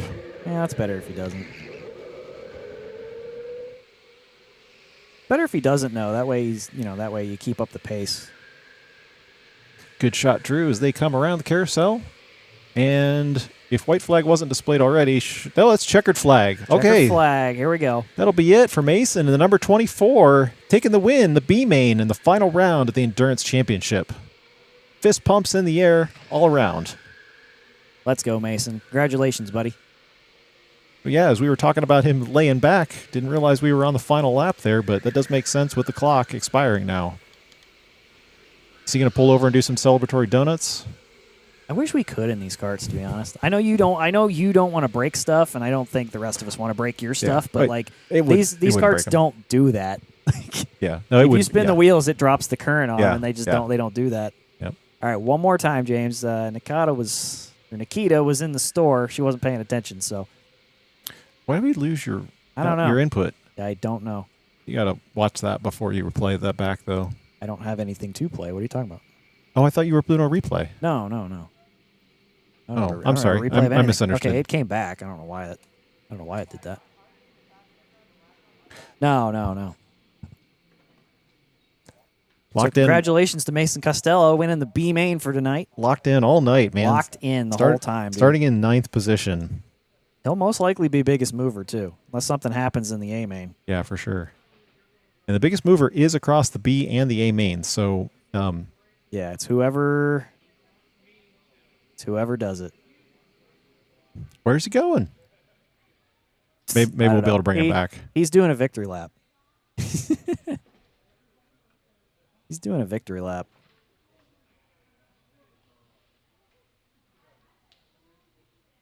Oh, there he is. We found him. He came back. Somebody get a mic on that guy. Let's hear from him. Come on. He won. He deserves the right to say his piece. There we go. Mason, what's up? Hello. Hey, Mason, congratulations. Thank you so much. What were you thinking as you were sitting in the car there, starting in 9th position, but then taking that early lead?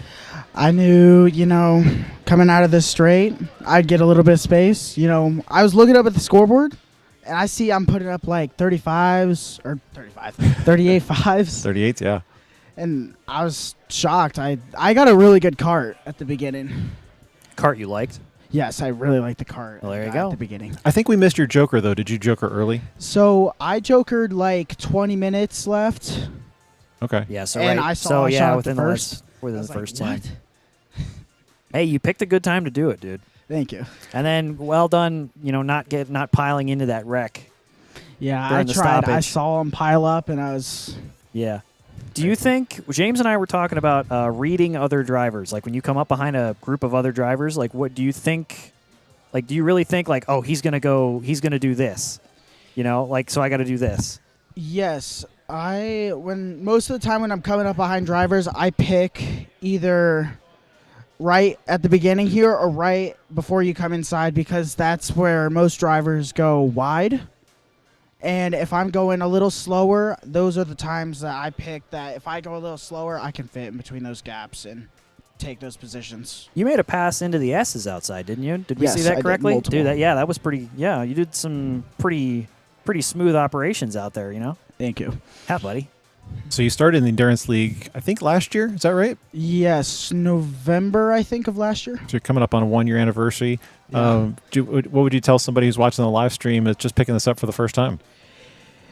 If you're doing this for the first time, don't come in here expecting to win. All right, there are guys that have been doing this for years. This is my first, but I've been doing this for a little while. Come in here, follow people's lines, and go to K1 every once in a while and pick up a race. Well, And yeah, you got to do your practice laps, right? yeah, do as much practice as you can. Come in here, not thinking you're going to win, but try your best to sneak behind people, preferably the better ones. Like I got the A main last week. I followed Tyler, and I did decently well for Yeah, the you did. reverse outdoor. I remember that. You did great. Yeah, first time in the A main. It was scary, but I did pretty well. Yeah, Well, man. Well, congratulations on that win for the B main tonight. We hope to see you again in the season number 7. Thank you. And for the 12.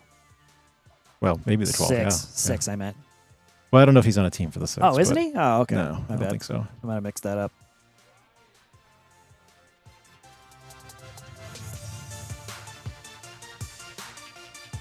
We're going to let some cars recover here, and then we're going to go to the A main. Recovery.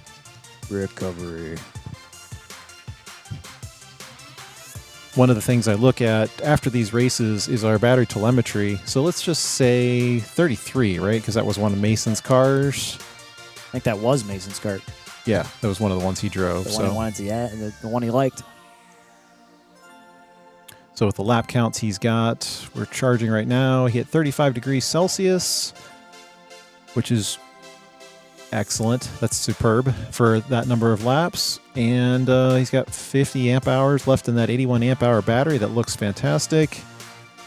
And cell equalization, man, it held 15, 20 millivolts the entire time. So just if you want in the technical details on that kind of stuff. But we have all that telemetry here that allows us to run these races.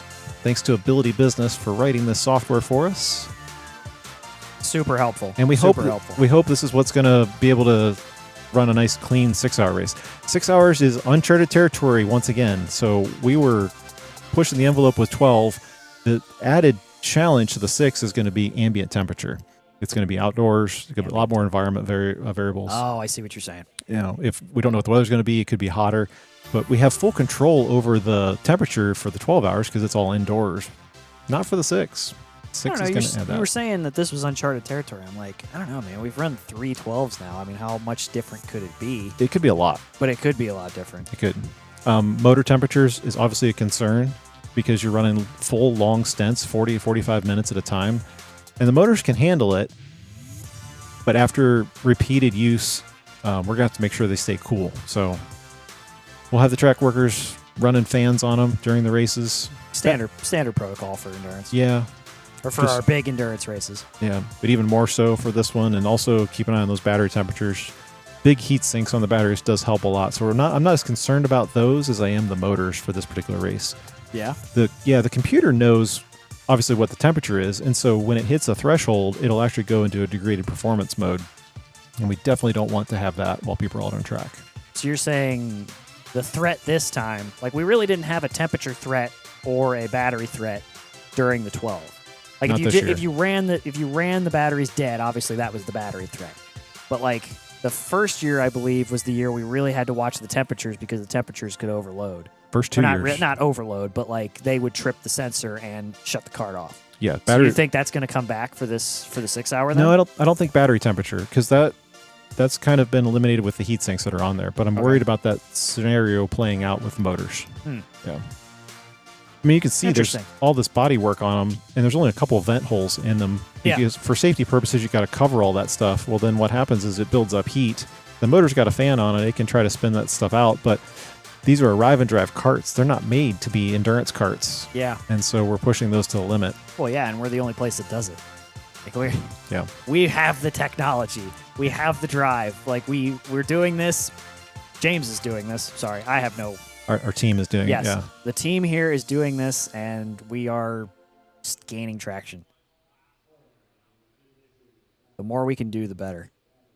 So some of it is data collection and trying to keep up with this stuff, and some of it's just going to be adapting. Well, Cena, you texted me the other day about. You asked me, so how much sponsorship do you think I would need to do the 24? And I said, I wasn't James, talking about R24. Yeah, I know, and No. yeah, but my first reaction No. was, James, are you crazy? You want to run your not- carts through the gauntlet of doing a 24-hour? I'm not ready to do 24 hours here. Actually, I think my response to you was, I think you need to talk to Aaron Puckett because he's your main the sponsorship He's guy. your main sponsor, guys. So I don't know what you're talking to me about. No. But like, could you even imagine? I think you'd go mad. It'd be tough. I think you'd go mad going around this track. I think for anybody doing a 24 20 hours. I mean, even the professional teams that are geared for 24 hours, it is grueling. And stressing the equipment would be a huge challenge. It'd be more practical in the winter times. All the temperatures are cooler. The closest experience I could say to actually doing that 24 would be doing the 12 by yourself or doing the 50 race challenge where you're just on it all day. You know, that would probably be the closest thing.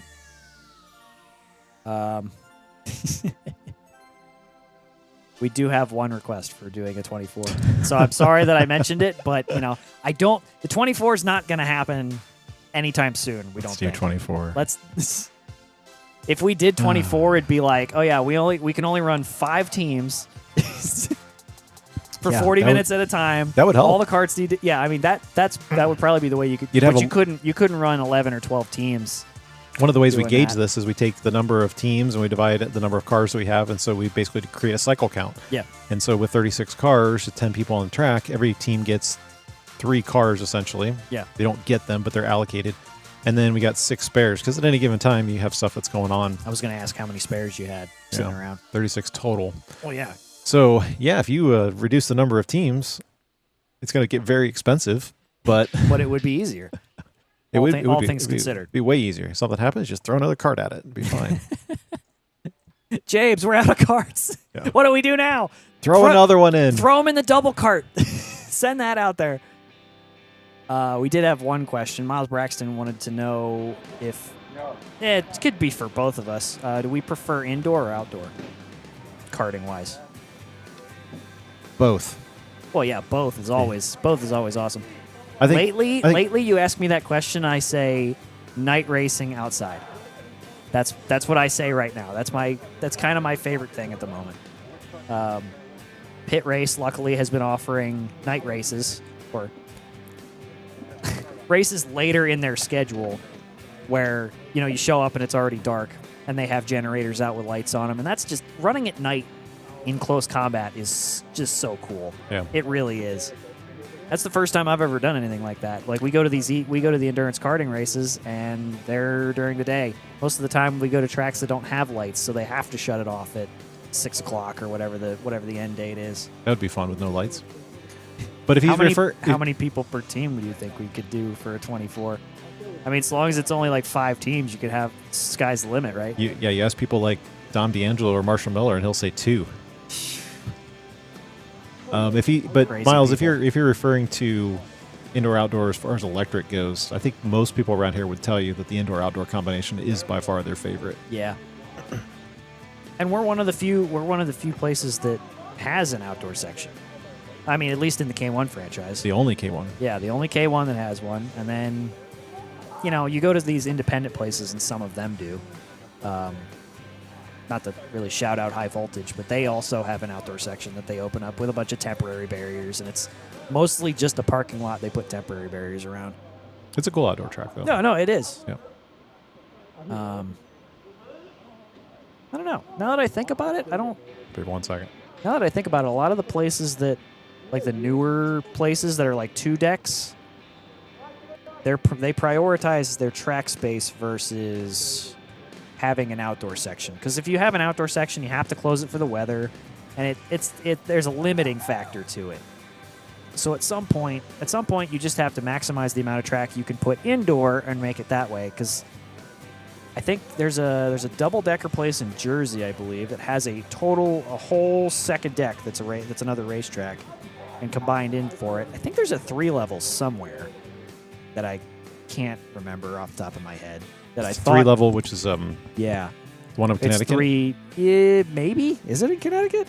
I thought that was Supercharged. supercharged. Yeah, I thought so. Well, I know there's a place in Jersey that has 2 decks at least. I don't know if there's. I'd have to Google it.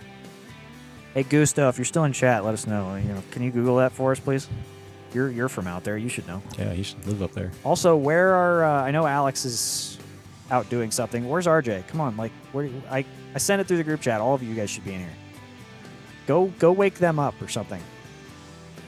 RJ and Alex are another couple of guys we race with at Endurance Karting, and they've been on our teams before. Super good group of guys, and we met all of them out at California the one year for nationals. Karting can take you. Why was Sorry. it just be there for a second? That's just the way the overlay works. James doesn't want to talk to me anymore, so he just took himself off the screen. I thought I was I thought I was going to do some work ahead of time, but I can't do that. The places go-karting will take you. For sure. Heck yeah. But for now, We get to ride on board with David Patterson. yeah, let's focus on the A-main here. Spinning those rear tires, getting some heat in them. This will be the faster group, and we'll be ready to run another 30-minute race. If you're just joining us, thanks. Hope you enjoy hanging out with us on Sunday nights as we livecast something a little bit unusual. Hey, James, have you ever considered, like, your winner from B-main moves to A? No, I hadn't thought about You ever that. thought of that? Because, like, I think that's how... They get a double race. Yeah, I mean, you won B-main. Then you really don't get... And then, you get a trophy and a medal for winning A, I guess. But, like, I'm struggling to figure out a series that does that, but I know that's how it works. Like, if you win certain series, you move up to the next one. It took me a second to realize we were looking out the back of Tyler Stevenson's cart, and I'm like, wait, why are these guys lining up in pole position? That's not how it works. Look at this powerhouse of drivers. Yeah, I lined up know, here. right? This is gonna be fun to watch. I think so. It's either going to be just a complete freight train where everybody just stays in line, or it's going to be a lot of skilled driving we're going to have to keep track of. We are going to hope for the latter. Of course. one of the things we thought we really improved, well, the drivers have improved on, is the Yes, James. oh come on, drivability. Yeah, so they've been working on their driver etiquette, put it that way, to try to make the races a little bit cleaner. Driver skill. So we hope collectively we have. Yeah. Yes. That was one of the reasons Armand was brought in to help marshal this. Unfortunately, he didn't make it here tonight. He's like over in France or something. Gosh darn it, Armand. Yeah. But our crew is covering for that, and appreciate them as always. All the hard work they do to make these races work. Yeah, and we know who they have their binoculars set on this week. Mm-hmm. We know. We'll leave that to you guys at home. PJ Mannypenny slipping into A-main this time. Mark Davis got in too. Great to see Mark back there. Yes. Come on, all of the Mark group in the chat. Come on. I haven't seen you in a minute. Oh, they're there. I haven't seen anybody rooting for Mark. Like, come on, they're there. We where feel you their at? presence.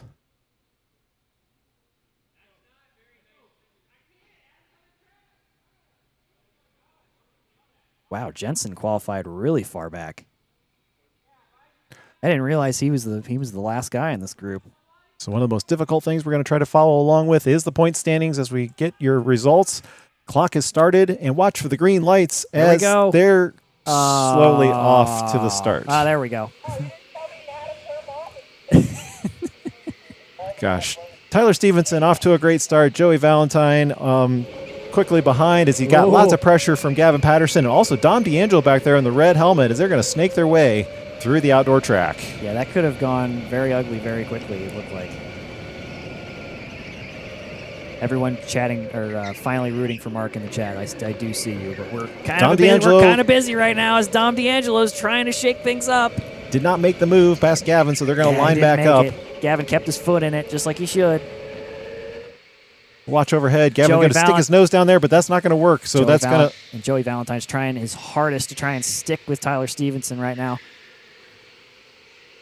Oh, you got Xander trying to go up the inside. He's going to what? Oh. He's smashing PJ Mannypenny there. We're already throwing up hands, guys. Come on, don't be doing that. Anthony Narowski's also looking for a move.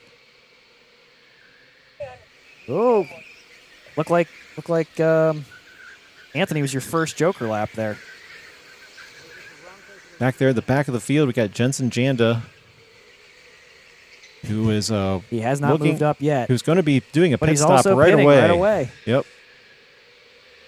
As the leaders now putting pressure on each other, Joey Valentine looking down the inside. Is he going to be able to make a move? No, Tyler Stevens is going to stay nice and wide and carry that momentum through turn 2. What do you think, James? Should somebody Joker lap here to try and break this up, or I would. Or would you just keep fighting for it? I definitely would, especially with that battle right there. Yeah, Dom's really putting his nose in places. Are they going to? No, they're not. Nobody's going to. Dom did pass Gavin, so that's one up for him. Dom's got to put an end to that bumping back there. That cannot continue. Yeah, it's getting a little violent. You can't just be pushing into somebody like that. They are nose to tail though. Tyler Stevenson is coming in early too. Okay, so he's going to take care of the pit. He's going to take care of the pit. Anthony Narowski is the only one so far to use his Joker lap. That's why he's up on top of the board. And he's currently off camera, so we have no idea where he went. But he is out there. With the subtraction of Tyler Stevenson, Dom and Joe are going to go, oh, come on, guys. See, and that's what we were talking about. Yeah, we can't be doing that. Can't be doing that. Somebody's getting the let pass. But this is why the Joker exists, is because you could get out of this traffic right now. Yeah, Dom could just as easily use the Joker lap and just run. Alex Eckelberry and Alan Halovac have also made their Joker laps to run away from the group. Aaron, yeah. Sorry, Aaron, yes. Yeah, if I was Dom and I was fighting this hard with this guy, just make the Joker and run away. Like, what's... Or even Gavin. I'm surprised he's hanging with them. Gavin might be saying, well, these guys are running quick and together, so maybe I'll just stick with them for a while. Tyler Stevenson is out of the pits, we just seen off camera.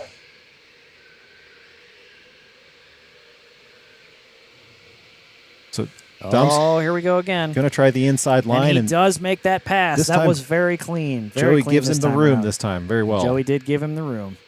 So now Gavin Patterson will be looking to make that same move. Or try for the Joker lap? Nope. No, they're still not going to Joker. Oh, boy. I hope they haven't forgot they could do that.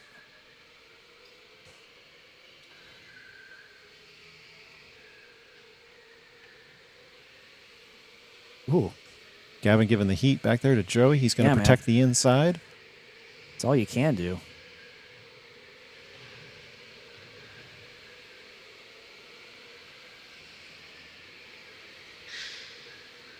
Gavin's going to try to make sure he keeps momentum up, swing the normal line here.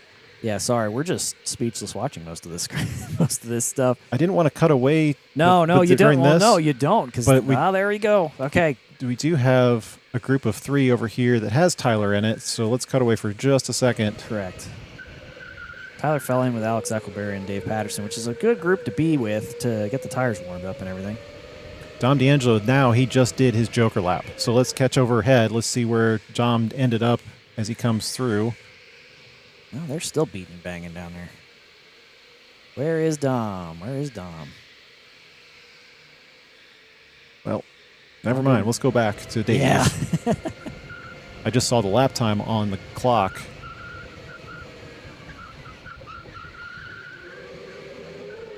Keep an eye on this over here just in case. If you watch that yellow button on the right-hand side of their steering wheel, that's the boost button. If you see them reach over, that's going to give them 15% added acceleration on the battery. You get 15 of those, as track marshal showing no bumping signs. Didn't think we had to do that at this level. Yeah, sometimes we do, dude. These guys keeping it on us, though. We'll check back over here with Gavin, see how he's doing with Joey. And so far, similar gap. Trying to keep an eye on this view off screen, just in case something interesting happens. Seems like Joey and Gavin finally got some clean space, and now they're just running together. Now that they got everything warmed up, this would be a good time to keep pace with each other. Gavin really does like closing the gap there in the S's. Does or does not? Does. Okay. As you just watched. He closed a really good gap and seemed to have gotten out a little bit better on that outer portion for the S. But like I said, now that they're both in clean air, I don't see that. I don't see the need to fight too much. Is that hand for Gavin? Okay, Gavin's going to hold it. Yep. So he's going to slot in there behind his buddy Jensen. Jensen looks like he's got a flat tire or something. Did you see that? Yeah, he was hopping a lot. Whew. Goodness. Thick as thieves, those two. That'll bring Gavin up to the front. GoPro 2. Maybe. Yeah. He's looking at camera, too. You got a group of guys. PJ was in it, I believe. And I don't remember who else. Didn't see it. As far as we know, Tyler pitted early, but he does not complete it. Yes, he has not jokered yet. Not jokered. To our knowledge. I'm surprised. Like, normally, if you're running a group of 4 like that and somebody jokers, mostly it's better to keep everybody in it. Or to have everybody run that joker instead of, staying out and fighting with it.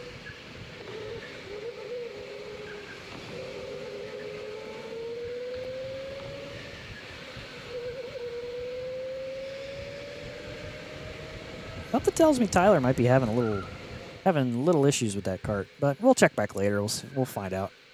He's keeping good pace, though. No, he's keeping good pace. He did let Eckelberry by, though.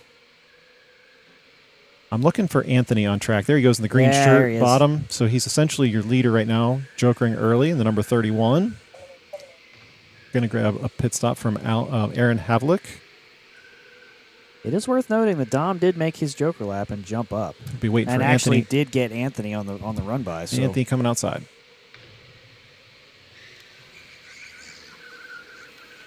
They both used their joker laps, and so they are your race leaders at the moment. Gavin Patterson would still be there. What happened to Joey Valentine? He fell down. I guess we'll have to go back and see what that was about. We're just watching the leaders right here for Dom and Anthony. We're going to follow them, Drew. Thank you. Or no, Gavin did his his Joker. Joey didn't. That's what happened. Yep. Yeah, got it. Trying to stay on top of things, James.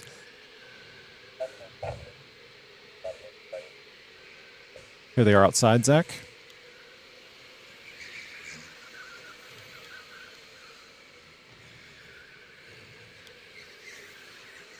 Sun is almost completely set as the lights come on outdoors.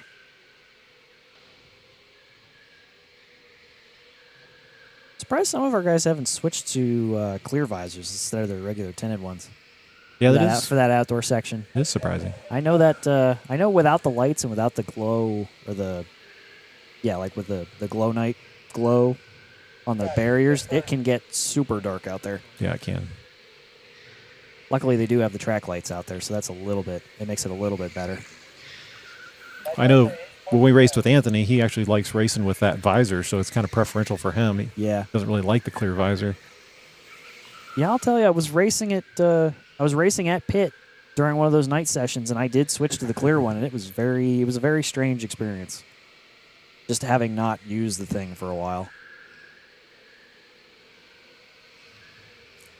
Almost like wearing safety glasses all the time. If you switch to like prescription stuff, it just makes it weird. We'll switch back here to Dave Patterson, who's on the outside of Tyler Stevenson, number 15. He's giving Tyler Stevenson the business. He's like, Tyler is not the guy I want to follow right now. What is happening? Although that was a boost from Tyler Stevenson, 100%. Got to get out of there. Yeah, man, he better be careful. He's, he pit way early, so he didn't have the benefit of using all of his boosts beforehand. So he's got to be sparing with his boosts now that he's fallen in. Yeah, he only did how many laps before he pitted? I don't know. It Say was 3? First 5 minutes. It definitely was the first 5 minutes. Yeah. Nicholas saying, rubbing is racing, go Mark. Rubbing is racing. That is a fact. He might be back on the B main there, but... No, you're right. No, Mark is in this one, sorry. Yeah, no, he's here. I don't know why I thought. It's because we don't have any cameras on him at the moment. We haven't found him. Yeah. We haven't found him yet. I'm sure he's back there with PJ just fighting it out. We just don't have a view of it at the moment. We'll have our overhead guys find Mark Davis on track Yeah. for us so we can pick him up and follow him for a little bit. Outdoor. He's outdoor with PJ right now. Okay. So he'll be coming in the building for indoor cam now. Right There they are. Just don't forget that scoreboard, Drew. Yeah. All right, he's fighting with PJ. There, go. Yum. Go. What are you doing, Drew? You sleeping on us, Drew? You sleeping up there? What are you doing? Got Mark Davis in a battle with PJ. Come on. Stop talking on this. I can't hear the screen. I didn't know who they want me to follow. That's it, Mark. Get the boost out. Get the boost out. Get the boost. Go. Here they go, guys, side by he's going to side. take him on the outside. Oh! Outside was not the right move there. But if PJ goes wide, nope. PJ didn't leave the door open for him. Oh, we got a stoppage on track. What happened? Who did it?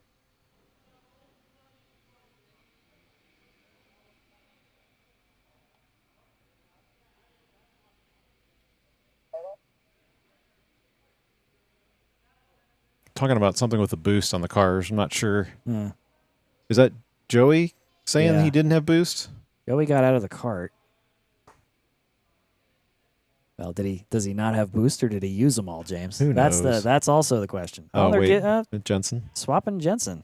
All right. We'll let him off the hook. That would kind of make sense. Jensen's not exactly putting in lap times like he had boost. Well, then why was Joey getting out of the cart then? I don't know. That's the other question. See if I can listen in on. Yeah, we really should have like a stream in for the radio. No, we don't want that. No, actually, We yeah, don't you want know that. what? Now that I said it out loud, that is a bad idea.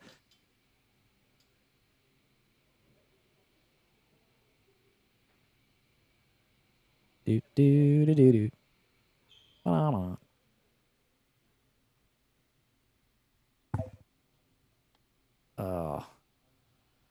For those of you on track that are watching this back right now, we understand that being stuck out on track is frustrating, but that's mostly because all of the adrenaline is running in your head and you don't have any room to calm down.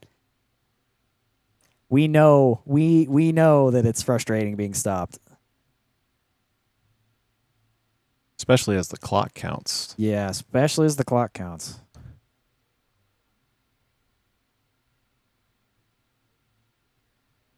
Mark Verstappen. Good one. Let's go, buddy. Very good, Mark Jr. All right, we're going again. Hopefully everybody remembers to actually, not Yeah, it's press the pedals. Come on, guys. Let's Come do on. a good restart. Come on, guys. We're professionals here. Don't screw this up. We're this, There we go. Oh. Oh, boy. Owen's on the case. Come on, guys. We're professionals here.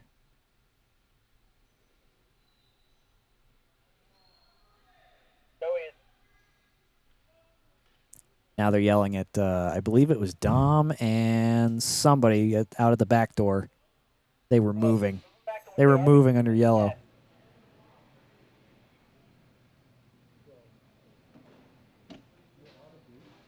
That's fine. That's fine. Zach needs a minute to mess with the cameras outside. He says he has no idea what he's doing. Seems okay. I mean, no, he changed it a couple times. We're going to have to add time to the clock for this one because if this was a true mechanical, then it's going to warrant the additional time. Yeah. They should move Dom back, too. Dom was moving while nobody else was. Probably moving back a little bit, but...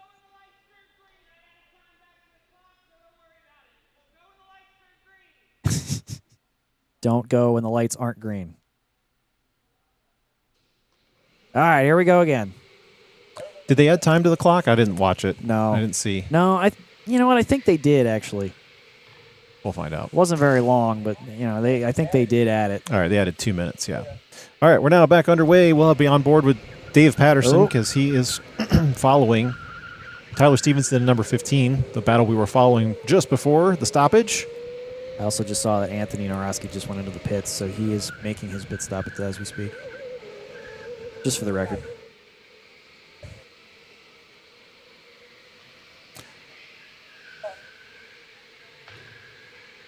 I think him and Dom might have gotten a little mixed up on the restart. So I think Anthony just said, you know what, I'll just pit and get it over with.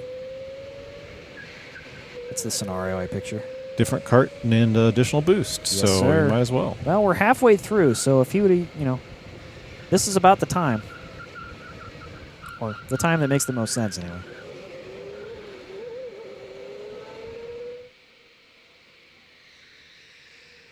Previously was scored leader of the race. We're watching his pit stop as the clock times down. Anthony Noroski completing his required pit stop. Turn the cart back on, wait for the car to click over, and then we'll try to follow him over here to the stop line as he's got 10 seconds on the clock. Oh, I guess that is normal. I was looking at the lap count. I was wondering why Tyler, Aaron, and Jensen were all at 17. Anthony's at 18, but that's just because they're the only ones that have pit so far. Anthony's going to come out in front of Mark Davis.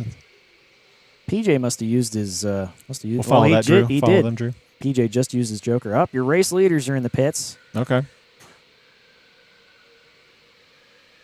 So that'll sort that out. Now we just have to wait to see where they come out, and if Anthony Noroski can sneak around before they get out. We're also going to have PJ joining the party here in the cart swap business. Yeah. Well, that's funny because he just did his. Maybe that wasn't the. Does it count 26.6 for PJ? That last lap time. Would that be him coming in and crossing the timing line at the pits? No, that would have been him doing the joker lap. And then he hasn't gone through the lap, the timer yet, so. Okay, that's fair. Basically done a half a lap that's waiting for right now. Just so long as he didn't like joker and pit at the same time, like Katie or Nathan Blackerby did during the B main.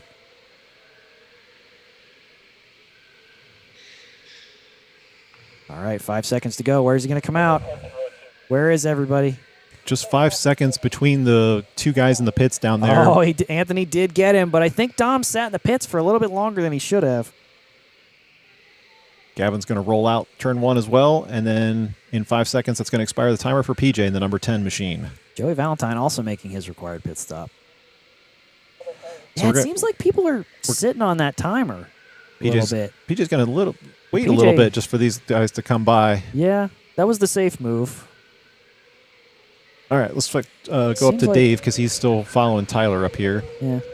Just from watching those guys go out, it seemed like they came up to the line, they sat there, and then like they didn't exit the pits till about 3 seconds after the time had expired. That might just be the distance to it did get seem back a in little the lane. sluggish. It seemed like they didn't get out as fast as they probably could.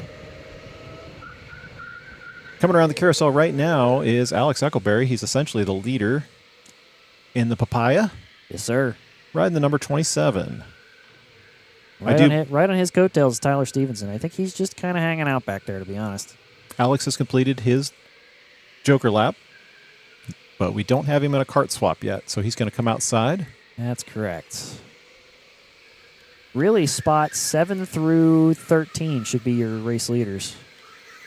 Excuse me, 6 through 18, or 6 through 13. Those should be your race leaders and how they shake out.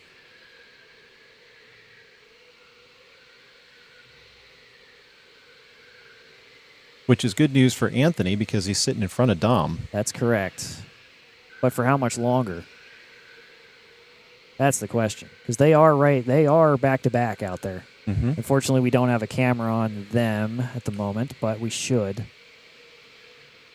Well, we'll go ahead and follow. We'll still follow these guys because Alex is essentially the leader right now on the board.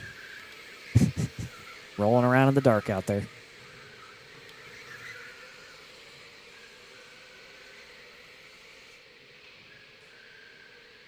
Got a shout out to Mark getting up to 4th. He's in 3rd right now, dude. He's crushing it. Keep an eye though. He's gonna have to. He still has to make his pit stop, and we don't know. We don't know if he's done his. Well, he just did his Joker lap. That's how he moved up to 3rd. Yep, there we go. So he's used his Joker. Now it just depends where he's gonna fall out when he actually does his pit stop. Still rolling out with the leader there.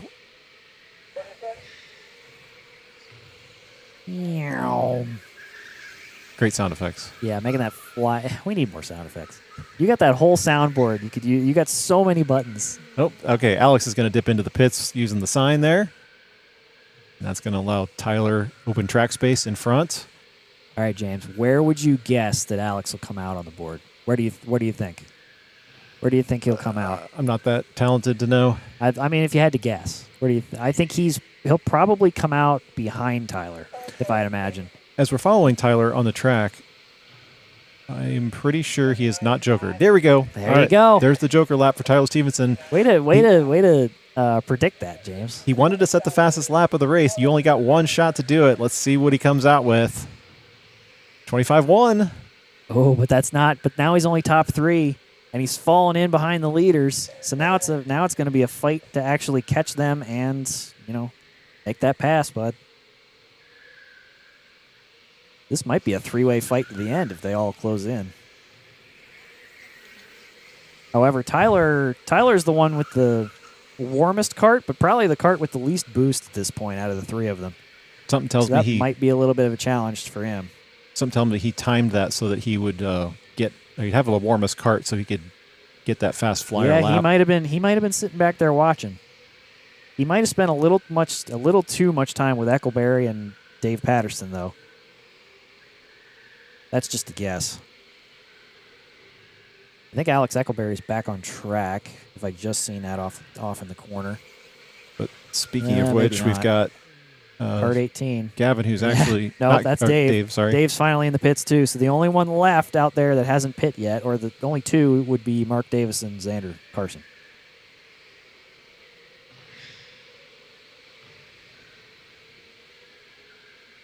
Yeah, now see, watch this. He rolls up to the line.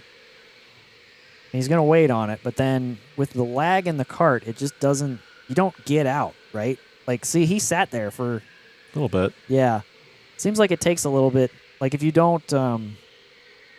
the other strategy there would be to get the cart moving. Tyler's coming out. Get the cart moving in the pits right before, like at 3 seconds to go, and then cross that line while you're still moving and get out. I think that would get you out faster. So now we're going to pick up Mark Davis. He goes down into turn 1. Drew, He becomes the leader of the race with 30 laps on the board. If you're not first, you're last. Let's go, Mark. Come on. There's a actually. Car number 6, the black helmet and the red shirt tonight. Mark's cheering squad is just going nuts. We got one for Alex, too. Well, they got a leader to cheer for tonight. Yes, sir. For the moment. He's still got to make his pit stop, though. We got to figure out where he's going to fall. Looking nice and controlled as he enters the carousel right there. A little bit of bunny hop, but it's looking good. Smooth entry into 1. I think he's getting along pretty well with this car. Yes, sir. If you like the cart, you definitely don't want to. You definitely don't want to keep moving around. Shake and bake, baby. He can't shake and bake. There's nobody out there to bake with. Follow Mark. Follow How that Mark. works. Mark. There he is.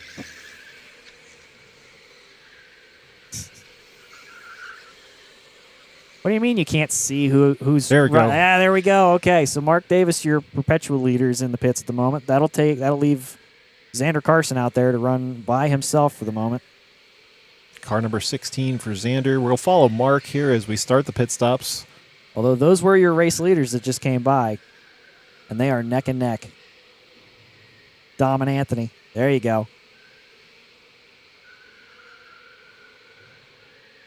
Spin the wheel of fortune. Yep. You only got 2 rows to choose from now. Now, like I was saying earlier, if you wanted to get that cart out faster, you wait till that timer gets down to about 3 seconds, maybe 5 seconds, get the cart rolling. And once it reaches 0, you're still moving. When you cross that blue line, you want to keep it rolling.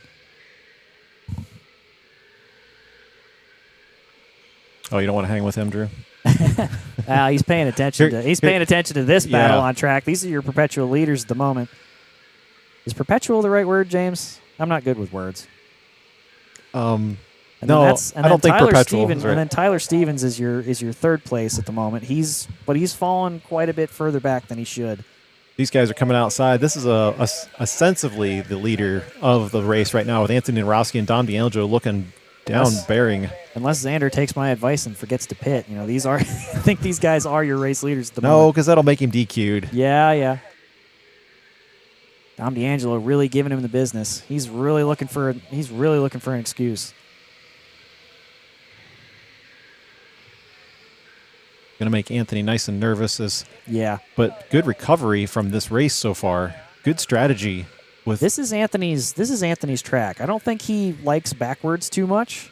Yeah, Forward that's true. though, Anthony really can crack down with the best of them. Now Xander's pitting. He did manage to stretch that gap. We do have Xander in the pits.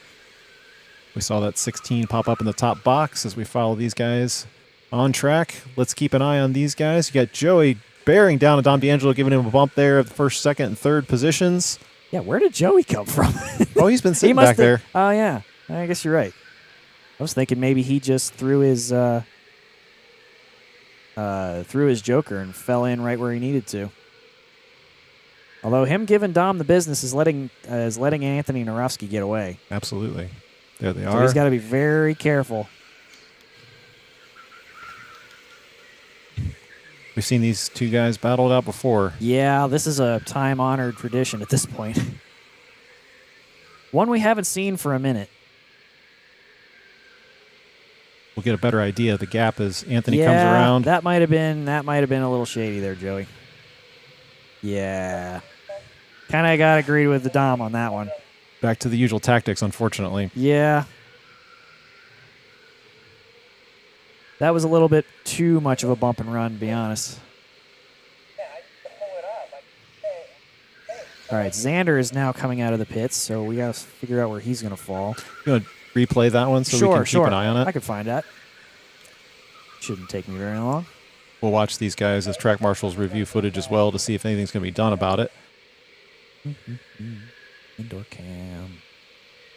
I'm getting faster, James. I'm getting faster at this. Just not as fast as I should be. And now Tyler Stevenson's coming up on Dom in the number 4.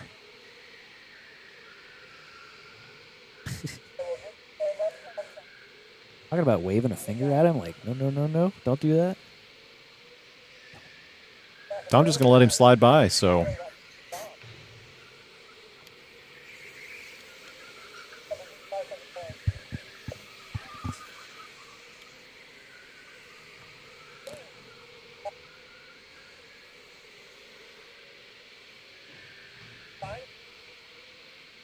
Anthony Orowski is still in control of this race. He's coming up on the back of Jensen Janda, the number 36.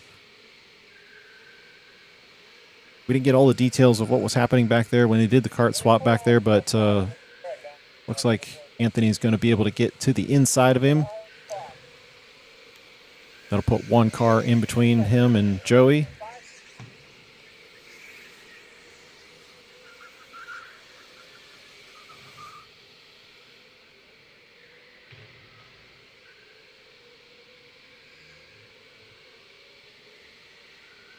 And now he's well in control as he laps 37 on the board.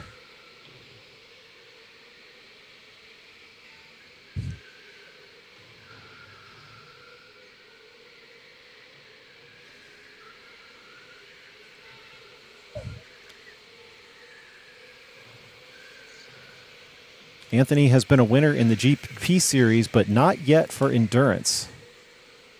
So he is definitely looking to hold on to this position as he's got a large gap between Joey and Tyler back there who are starting to battle it out between the two of them.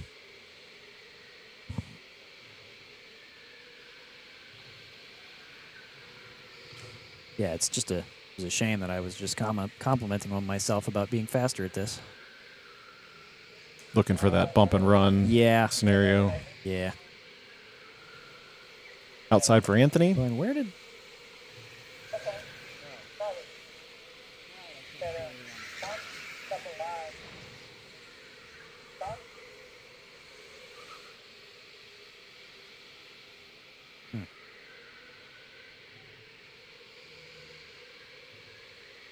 Anthony's finishing positions being 3rd and 6th and 2nd and 4th and 4th and 7th. Yeah, this will be a big jump for him. Yeah.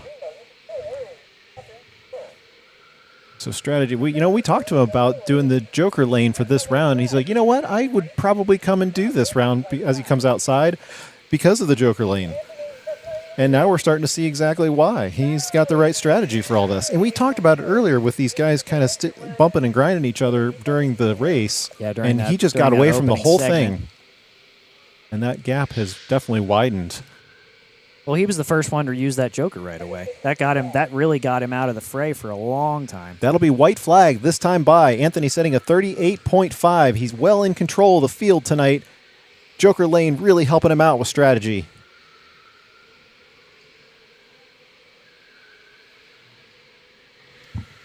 He's coming outside, Zach, following Anthony around.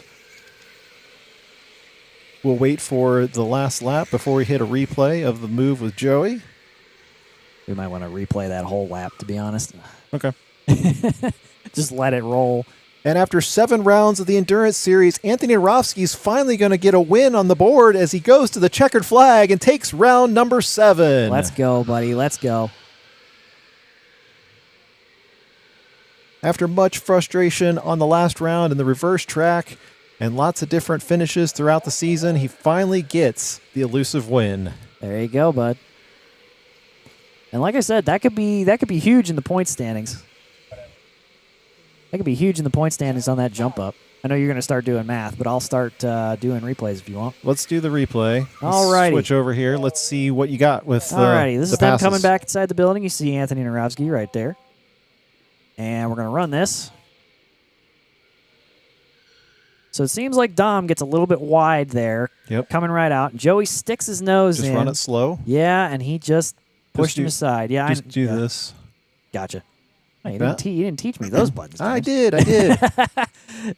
Yeah, Joey just, stuck his nose in, bumped him a little wide, and that's your classic bump and run through the carousel. And Dom knows better than that. But oh, sorry, you got more? Yeah, come on back. All right. Just a little bit. Just a little bit more. We were trying to get Anthony going to the car, but go ahead. So Dom's trying to stay next to him, but unfortunately Joey just does not give him the space.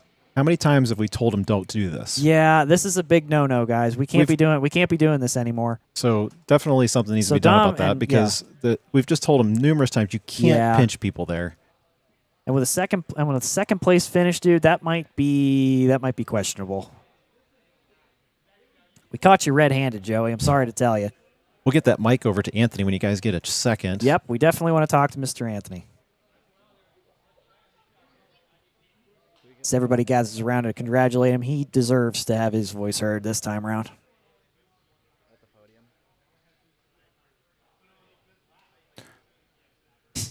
Come on, guys. Somebody give him the mic. Go get him before he loses his nerve. Come on.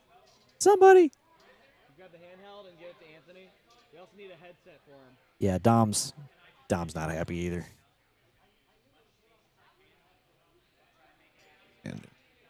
Come on, somebody.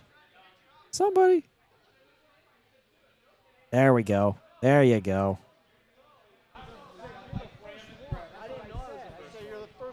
Thank you. I was trying to tell you to go. Okay. Wherever you want to stand, Anthony. Wherever you want to stand. Oh, right wherever there. I wanna stand? Right there's Right fine. there's Right there's perfect. fine. Perfect. Do a Tyler Stevenson. Do a 360 while you're standing there while you're talking. Yeah, there you go. Okay, now let's talk about this. Congratulations. Thank you. You finally pulled one off this season. Yes, I did. Hell yeah, buddy. How'd that early Joker feel?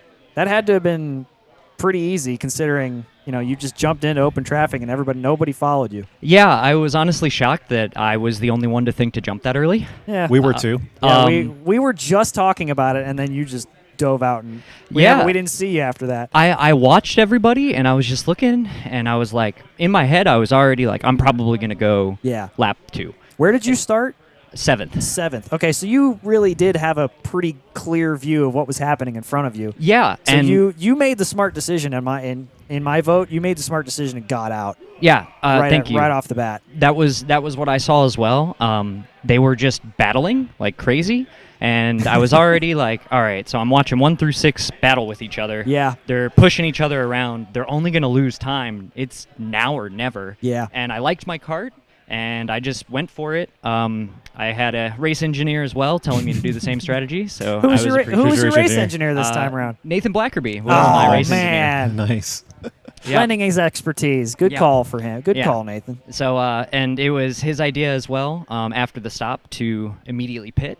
I wasn't planning on it. I think I had like 1 or 2 boosts left in that cart. Yeah, But, well, there you go. Off the start, the first restart, before it stopped the second time, I boosted. Yeah. And so I lost that one, and I was like, oh, that's not good. Did you have were you a little upset when Dom crept up on you during that stop or did you both jump and No, actually, I think I crept up on him because yeah? right before the stop, I had used a boost. I used 3 boosts between the exit of 4, the first stop, the first restart, I used a boost, and the second restart, I used a boost. So I used 3 of them in the span of where you would use 1. Yeah, so you really burned through him there real quick. I was holding them, and Dom had been boosting and got past me using all of his boosts, but I had 12 left. There you go. And so then I used my boost to catch back up to him, but I was only using 1 a lap. And it's astounding that you were counting because that's something I never do. Of course, I count every time. I just press the button until I'm like, okay, there's no boost left. If there's any racer in the field that can count the boost, yeah. it's definitely him. So that or he was calling it. That or he was calling it out to Blackerby and be like, I used a boost, and Blackerby's doing check marks. It was a little bit of both. I won't lie. Hey, there you go. Hey, it works, right? I was counting, but he was also helping me keep track so that when I had those moments of, am I on 7 or am I on 6? See, there you go. Yeah. So race engineer definitely helped. What did you think of Tyler Stevenson's call to pit early versus staying out? What do you think? I can't blame him because I saw that kart during qualifying. Oh, was it? It's not doing so hot. All right. Yeah. So. Yeah, but then he wasn't really doing that hot in the kart he swapped into either. So yeah, I don't know. Normally outdoor is his domain, right? Yeah, exactly. Well, we were commenting on that about outdoor reverse versus indoor, and I said, well, Anthony's in a better element here. I had the advantage, and I don't even think I didn't even put in a good lap when I did my indoor lap. It was like 26.2 or something like that. But yeah, but it's still faster than a 38. So I mean, so that's a good lap in comparison. And it also gave me the space to then just start moving. Okay. And then when I had pit as well, that was I think I might have had 1 or 2 boosts left when I did pit. Yeah. But I had boost out of the carousel. And it was still engaged when I hit the timing line, so I got a little bit of extra distance there. Oh Jesus. Well, yeah. I mean, you want that Exactly, and it kind of helped me out. Unless and you're not ready for it, then you're panic braking. Yeah, and then as soon as I came through the carousel again with the new cart, Nathan was like, "Dom is pitting," and he's like, "Boost now." And so I used 4 of them right then and there to make sure that I got away, and I came out, I think, with like a good little gap. And we were commenting about how slowly people were getting out of the pits. Yes. Like you pull up to that blue line, and people would sit there for a bit longer than they should. Yeah. Versus like rolling out like we've been testing. Yeah, I'm not entirely sure why. I felt like I got a pretty good exit on mine. No, you did. Some were better than others, but then Dom did catch you. So well, he used all of his boost. Yeah. Because then he was susceptible to when Joey came out. Yep. And Joey used all of his boost to try and catch up to me. Yep. I still had 7. Yep. That sounds about right. No, from us watching, that sounds perfectly reasonable. So off the top of my head. And honestly, we didn't even realize Joey was back there for a good bit, and he just kind of showed up out of nowhere all of a sudden. We're like, oh crap! Yeah, I think at the beginning they were having a really good battle up at 1, 2, 3. Correct. And it kind of turned into a lot more than it escalated. Yeah, it did. Yeah. And I think Joey actually ended up getting a pretty good jump out of it. Yeah. And then once he had pit, I don't think that everyone realized how much time he had actually gained while everyone else had already pit. That's correct. So I think he did a lot of what I did. Yeah. But he did a lot of other things too. Yeah, I heard. We caught him red-handed. While we were, don't worry about that. Yeah, while we were paused there, Dom was telling me a little bit about it. So, I heard some things. Yeah. So you'll come back for the Joker lane in the Endurance Series? You know, honestly, so far all of the alternative layouts I like those. So this is your first time doing the Joker, though? Yeah, I've never done the Joker before. We commented about that earlier too, where not a lot of people have done the Joker or are left from the days we would. Yeah. So the other one I want to do is this layout reverse. I think we could do it. I don't know, man. We've been running a lot of reverse lately. Yeah, I know. But maybe I like we need reverse. some forward to even things out. No, start at the season, so Yeah, in the forward see, direction. there you go. So. Yeah, we'll reset. All right, reset in Anthony. October. We're going to wrap it up. We're going to do some award ceremonies. Congratulations on your first win in the season. Awesome. Thank you Great so job. much. Great job tonight. I appreciate Congratulations, little buddy. Do we have to talk to Tyler again? We're going to turn our attention over here to the top 3. Top 3. The point standings should have enough gap in them so that if we have any kind of error or there's any kind of change that it doesn't affect the standings. So we're going to award our top 3 here. As long as we can get the standing or the headset over to Tyler Stevenson. He's on your right. And then you got Gavin there on the left. Blackerby, get out. And then you got to go, dude. Dom taking the 3rd spot. So let's see. Who's got the microphone? I think Anthony still has it in his hand. Okay. We got to get there. Maybe not. Got to get their attention. We'll do a quasi-award ceremony out here on the pit area, and then we will wrap things up here. Staff boys. What do you want? This one? Me? James? This one? Yeah, go ahead. So, Eric asking about Joey and his dirty racing, nothing that was clean. So, actually, they did reverse the order. So, they did penalize him and gave him a time penalty for that.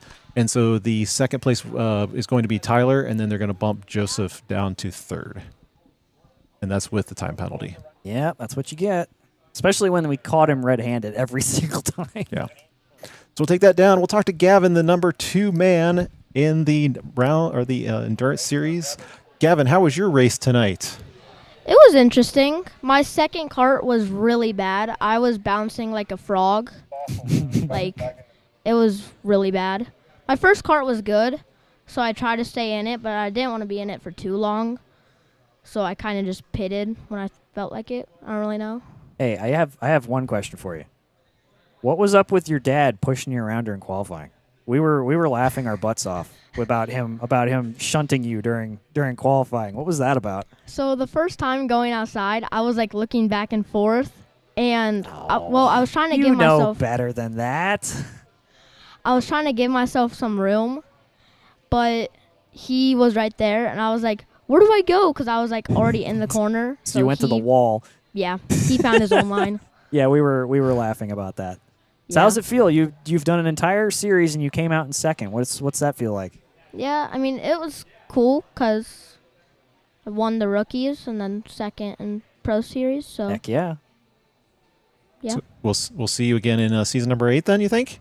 Well, 6 yeah, hour first. probably. Yeah, we'll definitely see you in the 6 hour, yeah. But Got to conquer the 6 hour first, right? Yeah, You ready? yeah. That's good to hear, little buddy. all right, pass the microphone over to Dom. We'll talk to our third place winner in the championship series. Dom, I'm sure you got some frustrations out there on the track. What was your take on what was happening tonight?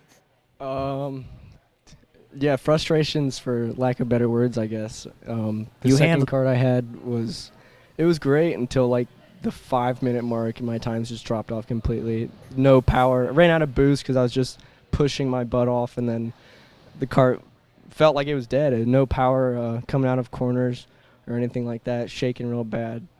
So it was a struggle. You handled everything professionally, though. We were keeping an eye on you. I tried my best. Yeah, you handled everything with grace. What about the move with Joey? What was your take on it?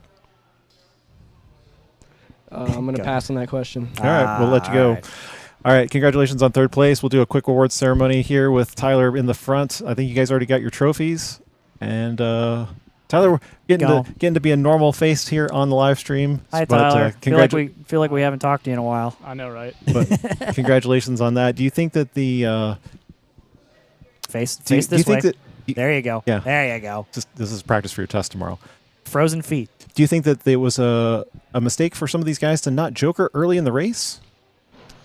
Yeah. Yeah, I look back on it, yeah. I struggled with my first cart, and I held up everybody. So that actually probably helped Anthony jump from, I don't know where he started. And after probably. Yeah, he pulled a joker early. And Yeah, I saw that. And got totally clean air. That was a good move on his part. Especially since I wasn't really quick in my first cart. So Yeah. That helped. He probably jumped all the way up to first from that. Well, see, do you think things would have been a little different if you would have jokered instead of pit? No. No? No. Okay.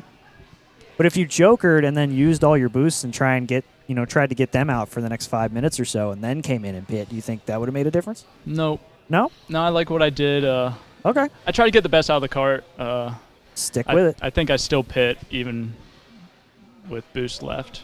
Hey, you had a plan and you stuck with it. Yeah. That's the right thing to do. Good news is you knocked off the fastest lap with the 25.102. Yeah, that's what I was really going for then. Yeah. James called it when you did it. It was like, Yeah. oh yeah, that's what he's been trying to do this whole time. Yeah, I was waiting for a clear path. All right, are those three guys there right by you so we can have your awards? They probably ran away. Are they right there? Yeah. Okay. Everybody hold your trophies. Yeah, stand next to each other. Yeah. This is your picture. Look at the camera. Well, you're in the middle. There you go. You're in the middle. Trophies over your head. Do it Gavin just did. Sorry. There we go. All right, good snapshot. Congratulations, guys. Thanks for running with us. We appreciate it. Thank you. And we hope to see you again, not only in the 6 hours, but in future races as well. So, What a good race tonight, James. yep, both the A main and the B main went pretty well tonight. A few disturbances in here and there, but that's to be expected. So, Rubbin's racing. Somebody said it. thanks everybody for following along. We hope to have you back on our next season, but more importantly, set your calendars for September 12th, and we look forward to seeing you in the 6 hours of Canton. Have a good night, everybody. Peace.